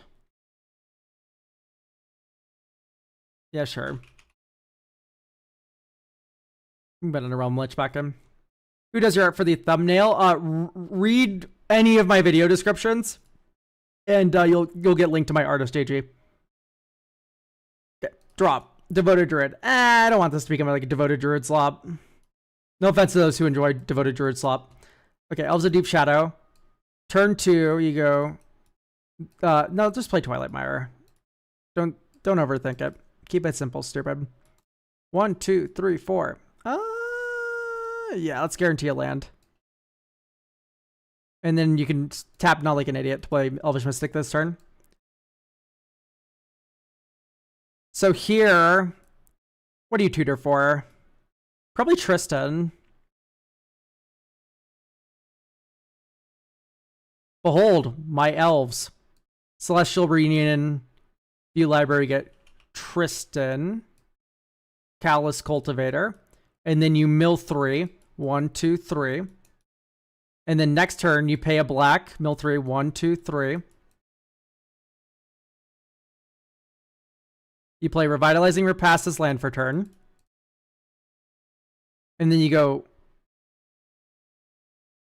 You filter for green, black, black, green, Gerard Golgari, Lich Lord.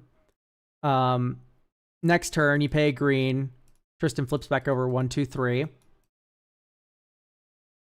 And then here is where you go 1, 2, 3, 4, 5 for Seedborn Muse.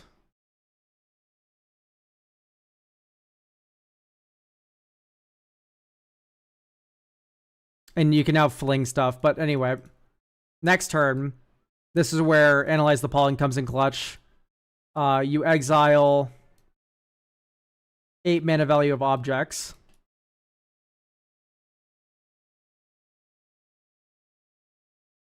Type creature.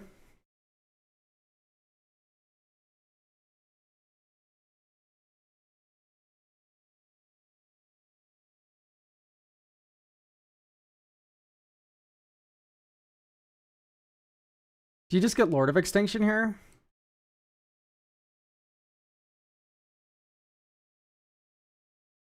Giant Idiot, Lord of Extinction, go. Untap for your turn, so now we can use Gerard as much as we wish. But this turn, if you don't sack it, you can go 1, 2, 3, 4, greater good, sack it, draw like at least 13 cards. Or at least 12. 1, 2, 3, 4, 5, 6, 7, 8, 9, 10, 11, 12. Right, now you have Yeva to flash and stuff. I don't know, it feels pretty decent.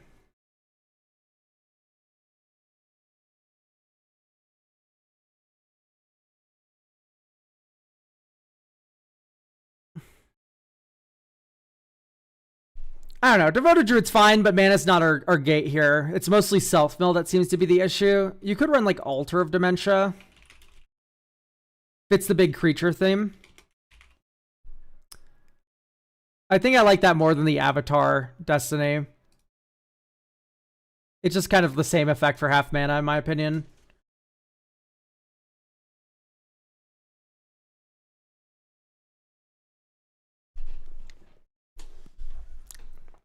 You can maybe do like a Winding Way. But it's just fine. Malevolent Rumble's kind of better.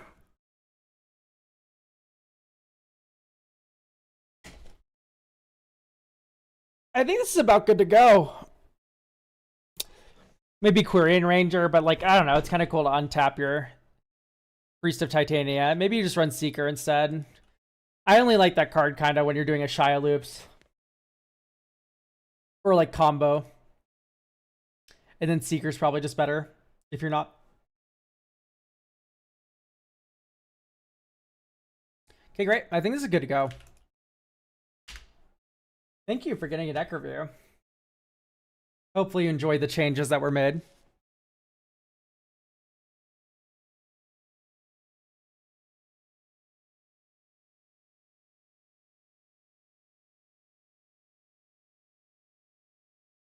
Oh my goodness, last deck of the day already? How is this so? This stream went by fast, guys.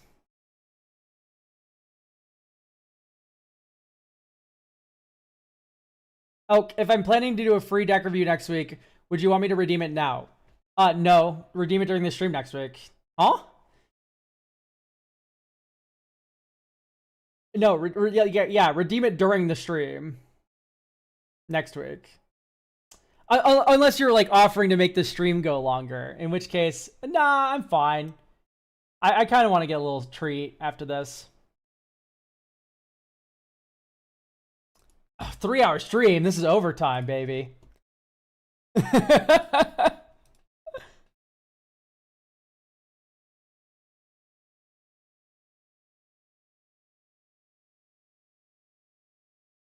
All right, let's read the blurb for this list here.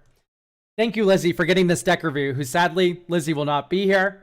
The deck has undergone a few transformations, starting off as sphinges. It's not sphinxes. The plural of sphinx is sphinge. Then into a pile of bad guessing and pile cards. Oh, that's so cute. So it's like fact or fiction, the deck. Now I'm working towards a tempo deck. The idea is to deploy the Toymaker, protect him, and hopefully get in every turn for card advantage, and eventually win through Patrick Neal Harris or by doubling triggers. No restrictions. I think the overall card quality is low. I mean, I think I've fallen into the trap of too many win more cards and cards that are probably too cute. I'm not entirely sure the protection and evasion cards are as good as they need to be, since cutting a lot of the cards make Neil Patrick, or we have our reeling in on Neil Patrick Harris being good. Yeah, let's read the blurb here. Whenever the Celestial Toymaker attacks, look at the top 3 cards of your library. Exile any number of them into a face-down pile and the rest into a face-up pile. Okay, so you factor fiction. Beginning of each end step, each opponent loses 2 life for each spell or ability that caused 1 or more players to guess or to group cards. Ah, oh, that's so fucking weird. What a weird card. Yeah, so I don't really like Kaito.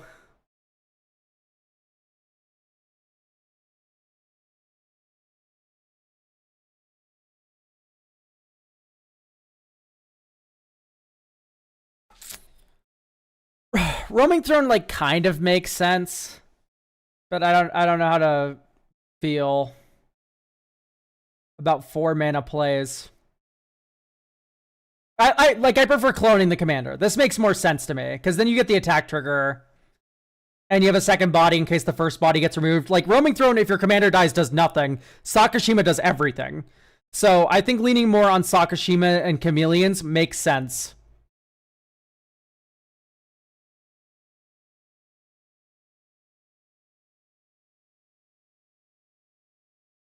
I mean, the initiative's okay with this kind of effect. I think Autonic Soldier gets a little too expensive for what we're trying to do here. Seasoned Dungeoneer, let's not just run the initiative, I think.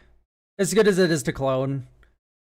Giver Mother. Typically with Giver Mother Skrelv, I like to run Starfield Shepherd. And that also extends to now K9, right? So Starfield Shepherd in. McCready in Skulk. Yeah, that's probably fine. Delny. Go-Go. I think Go-Go, once again, we're just like, if our commander's dead, then we kind of just don't do anything with that card. Being of combat turn, Irma becomes up to copy of the 1 target creature control. Okay, perfect. Yeah, great. So yeah, I like Oops All Clones for the Celestial Toymaker. Do or die. So I would like you to run the because it's on theme. I don't even know if it triggers the Celestial Toymaker, but you have make an example. Right. Each opponent separate. No, it does trigger. Each opponent separates their creatures they control into 2 piles. For each opponent, choose one of their piles. That player sacrifices that pile. That works with the Celestial Toymaker. That's really funny. Separate all creatures. Ring Sight. I'm not a big fan of this card. Oh, I have my commander, the Celestial Toymaker. I cast Ring Sight. Or like I only have like 1 creature in play. I cast Ring Sight, which is often the case for this deck with a very low creature count. And then they just Sword Plowshares your creature in response. Then you get 2 for 1 off of that. That's really bad. And even then, I don't even know if you need tutors in this deck, because you kind of just have a pile of cards that do one thing. With total power 4 or less, so you get to keep 2 Toymakers. That's probably fine enough. I don't know if I like the Rat that much. Yep, power 4 or less, sacrifice the rest. Great.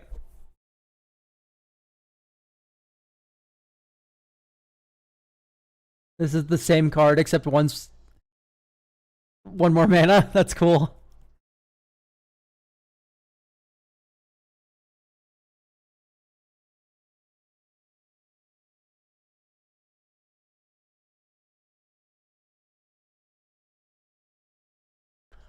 I don't know how to feel about that clone.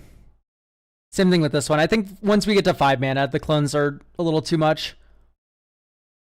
Fortune's Favor. So for me, I'm like Atris, Oracle of Half-Truths. I love a good Atris. And you said that the protection spells feel a little off. We are a Esper deck, so you could run Spell Seeker, right? And then also run like an Ephemerate sort of package. So you do Ephemerate. Ephemerate. Okay, there we go. Oh, Ephemerate's already in. Do I want to make this into a Spell Seeker deck? It's like not insane. I think Saw in Half goes in for sure. We have a bunch of clones that are non-legendary, so sawing those in half is good.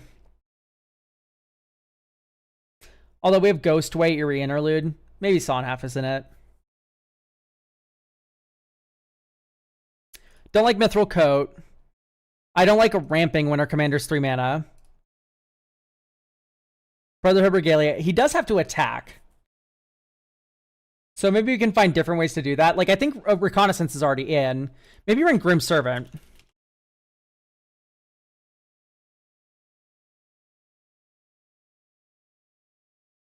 Peter Parker's Camera. I like Peter Parker's Camera a little bit more than other copiers. Just because it's so cheap to deploy. Okay. You can keep Soul Ring Arcane Signet. So, what I just added here is Grim Servant. Grim Servant can get Ephemerate, which is losing 9 life, but still you get to tutor twice for 1-drops. One of those 1-drops can be Reconnaissance, which is really strong in this deck.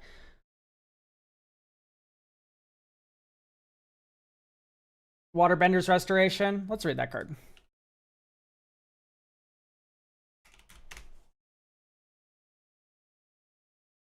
Nah, I don't prefer this over like Hide on the Ceiling or something, right? No restrictions, so yeah, we can run Hide on the ceiling. But we don't need to be flickering too hard, legitimately. I like this is mostly like an attack trigger deck. You know what would be good is extra turns, but we're not going to mention all that. But Atris is here, and that's funny. You could run like Rite of Replication. Like that card does end games by accident sometimes.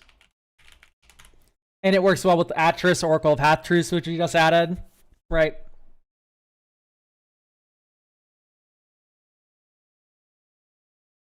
So with this, what does Obscura Charm do? Isn't this song from the Simpsons movie? No, this song's from the Carpenters. The song's from the Carpenters. I don't know if you know about the Carpenters, but it's from the Carpenters. It's not from the Simpsons movie. It might have been in the Simpsons movie. I don't know. Probably. Return target multiplayer, counter target instant or sorcery, destroy target creature with mana value 3 or less. This seems really good, especially with a commander that's kind of kill on sight. Okay, but it's in the Simpsons movie. Okay, sure, but it's not from the Simpsons movie. Anyway,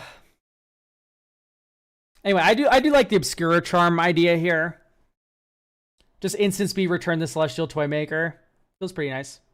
The Carpenters was partially inspired by The Simpsons. That's great. Oh, I'd only call the Ring.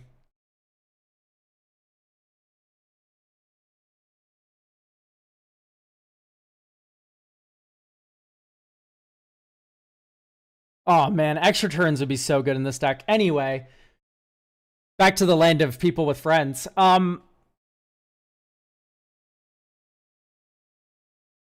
We have 10 slots left.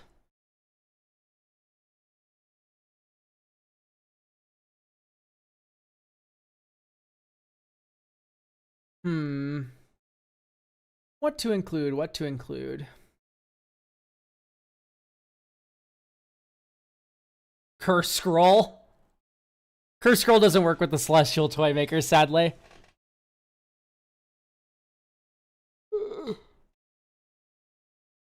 All right, let's go O: Pile. See what's up here.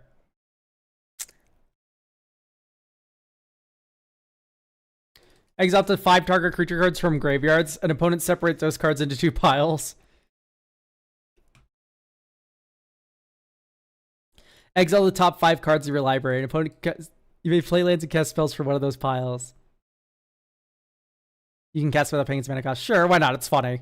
It's funny, right? Exile up to 5 creatures from graveyards. Eh. Oh yeah, we got Curative Destinies. This card's pretty decent.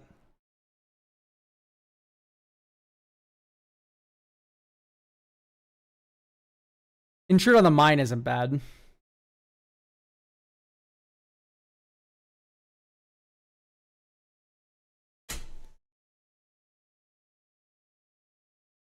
Yeah.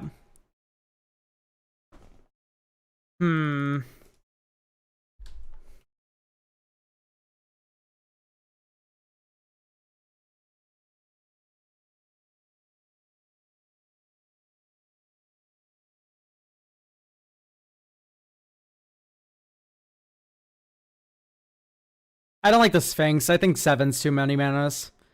You get Unesh, though. That's funny. And then now you can go a little bit more on Flicker. So maybe do Archaeomancer. Just because it's a decent card. And then on top... Oh, it's already in. Great. I like that. I think you keep a little bit of Sphinge action.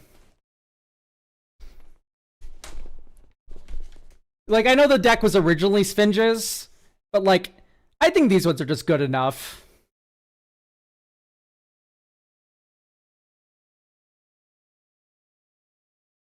Maybe you can go Reanimator a little bit with, like, a couple more Sphinges. And then, in which case, the Sphinx of whatever the hell.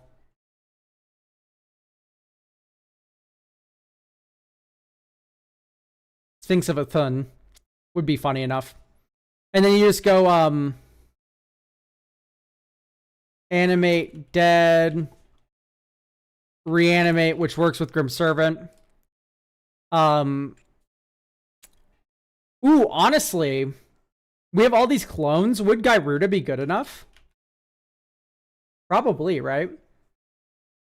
So let's add a Gyruda. It's also fun to Rite of Replication, right?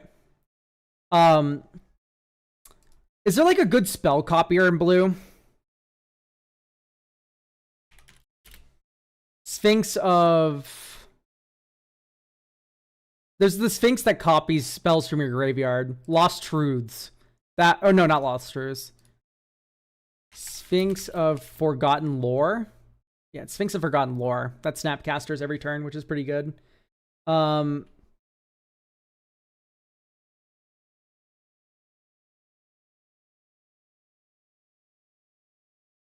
You can do Necromancy. And then with Animate Dead Necromancy, you can actually double the amount of reanimates you have in your deck by going... Or actually, let's cut Necromancy. Do Muddle the Mixture. Right, Muddle the Mixture works with Animate Dead. And then you can do Coiling Rebirth. And Coiling Rebirth works with any of your Sphinges that factor fiction. Or with Atris Oracle of Path-Druids. What about the lady who taps and copies who's 1 mana? Errant? No, Errant sucks. Why would Errant be good?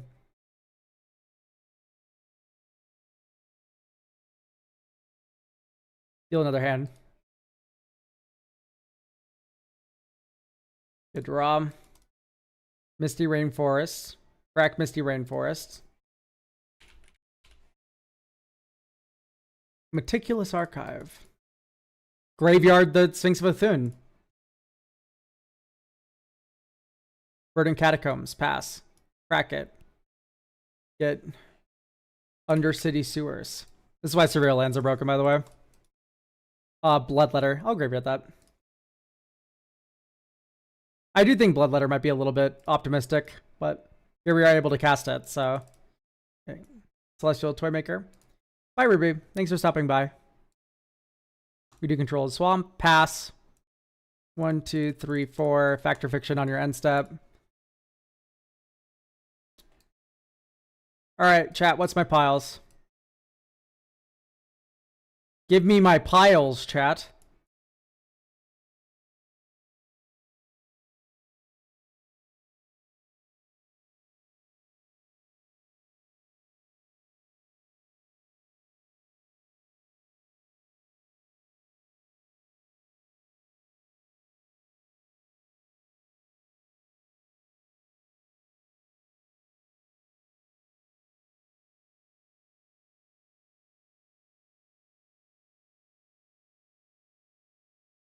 Spark double and everything else. Blackgate, Spark double in one pile. Okay, I'm taking this pile. Next turn. Exotic Orchard. 1, 2, 3. Delny. Swords are things I don't have to discard for turn. Swing with this. Oh, I do have to discard for turn, but anyway. Top 3.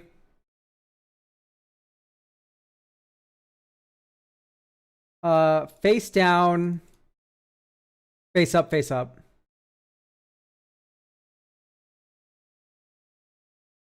And then we go face down, face up, face up. So do you want me to get face down for both of these piles? Face up Galadriel's Dismissal. Face up Obscura Charm. Or face down card. And then also Golem, Raffine's Tower face down. Toxidrop, thank you for the tier 1. What are my piles, chat? You have to choose for me.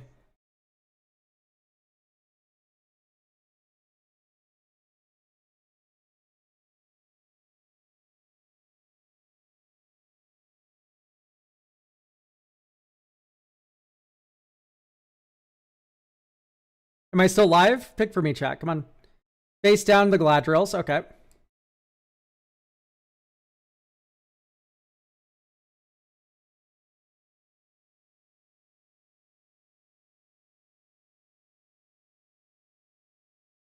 Face down, face up. Raffine Tower, Golem. I have 97 people watching me. One of you can chat. Golem in the tower. Thank you.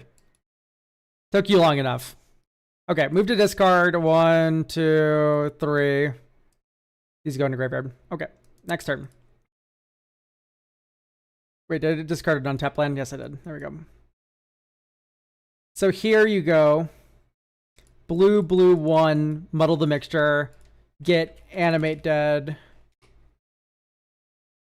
Blue, black 1. Animate Dead. The...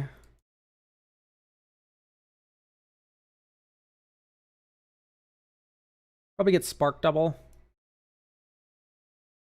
Copy of Celestial Toymaker. Like, this is working out pretty well here. So I want to turn this into a Shadow the Second Sun deck.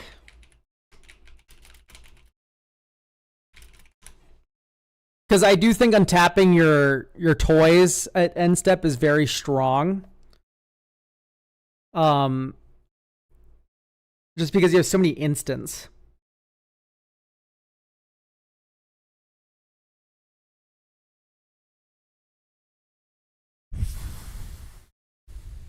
And then maybe you go down a land, because you have Lorien, which is a land.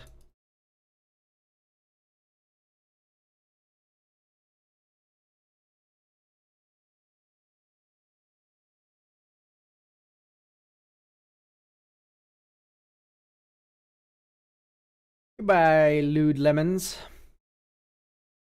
Get playtest, discard. Draw.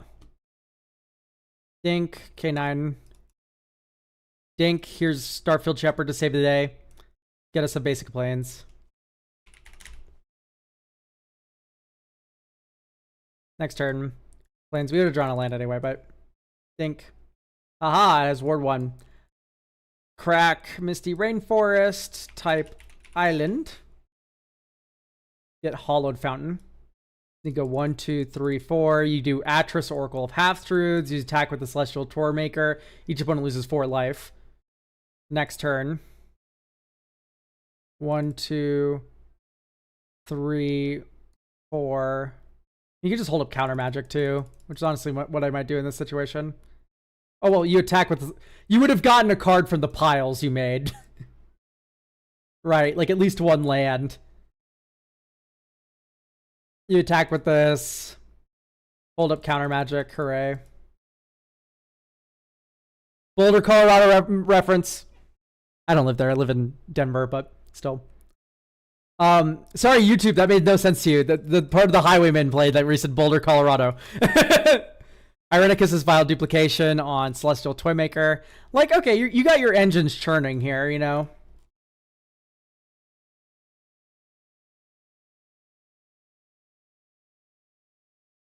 Yeah, I do think I like interacting with the graveyard a lot. Like, the Animate Dead and stuff is fun.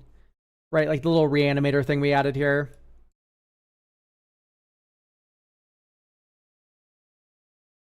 Graveyard.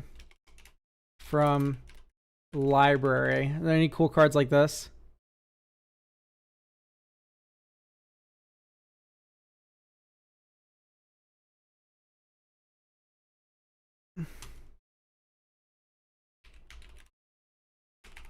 Isn't Ramirez really good for this deck?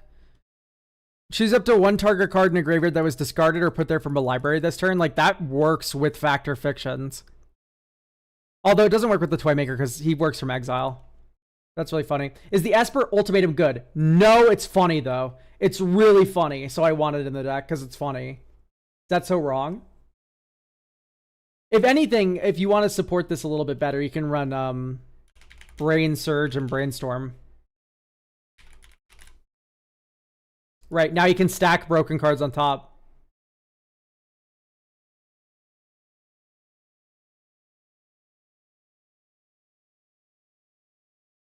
Probably getting Time Wipe.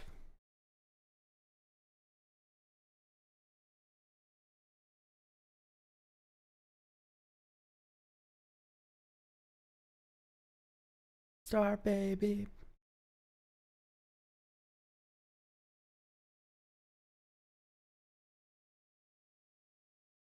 Oh no, it can't block. Okay, no, reasonable doubt out. I think this is it. Right? Unless you have any cool other ideas.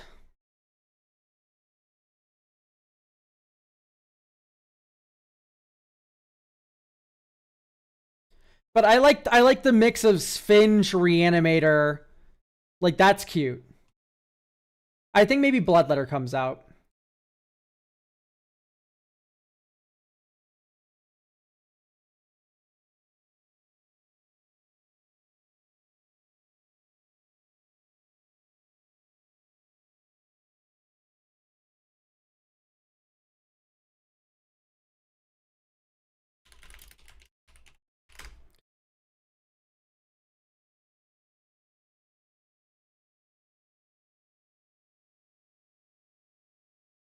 Group.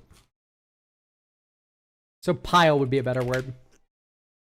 Okay, no. There's no upkeep, like, Fact or Fiction card. It would be cool as fuck, though.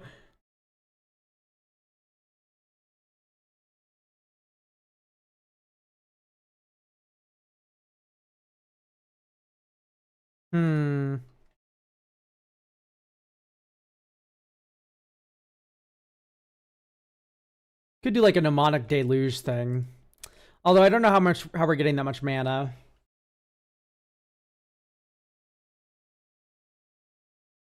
That doesn't count, no. Guess or group cards. That is the thing. 40 lands to support casting the Sphinges. We have 40 lands. We have 39, Lorien Revealed, and Starfield Shepherd. Basic plans. So we have 40. Effectively. Soul Ring. Right.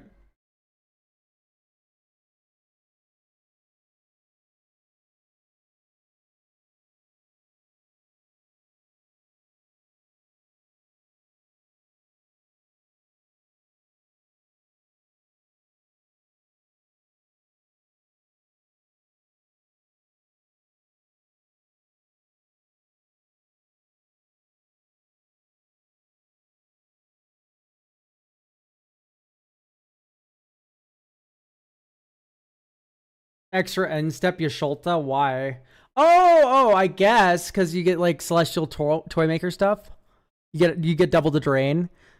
That's what Bloodletter was kind of doing, except it doesn't do it as like what does Wound Reflection say? Beginning of each end step, which would not work with this because this triggers at the beginning of each end step. Greaves for protection or haste. Yeah, okay. I'm fine with Lightning Greaves. Just because we have an attack trigger here. Lightning Greaves makes sense to me because we have an attack trigger. And like you make a clone of this guy. Clones don't target. You make a clone of this guy and then you can attach this to the clone and attack with the clone. And the original guy. Like that makes total sense to me. The only thing that it kind of fucks with is like Eerie Interlude. Any number of target creatures phase out. I'm actually going to cut Swords to Plowshares here. It's double white, but stick with me here. What if we decided to run Parting Gust? in that slot, which can protect our things.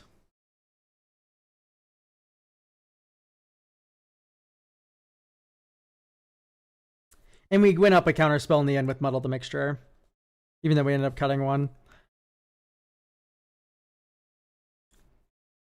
And we have enough shuffles for Brainstorm. Brainstorm should just be good cards, and then they also work funnily with the Ultimatum. Okay, great. I think this deck's about good to go then. Exciting, exciting stuff. Yeah, this commander's kind of cool. I never read him. He just looked so ugly. No offense, by the way, to the actor who has portrayed this fellow. No offense at all, but alas.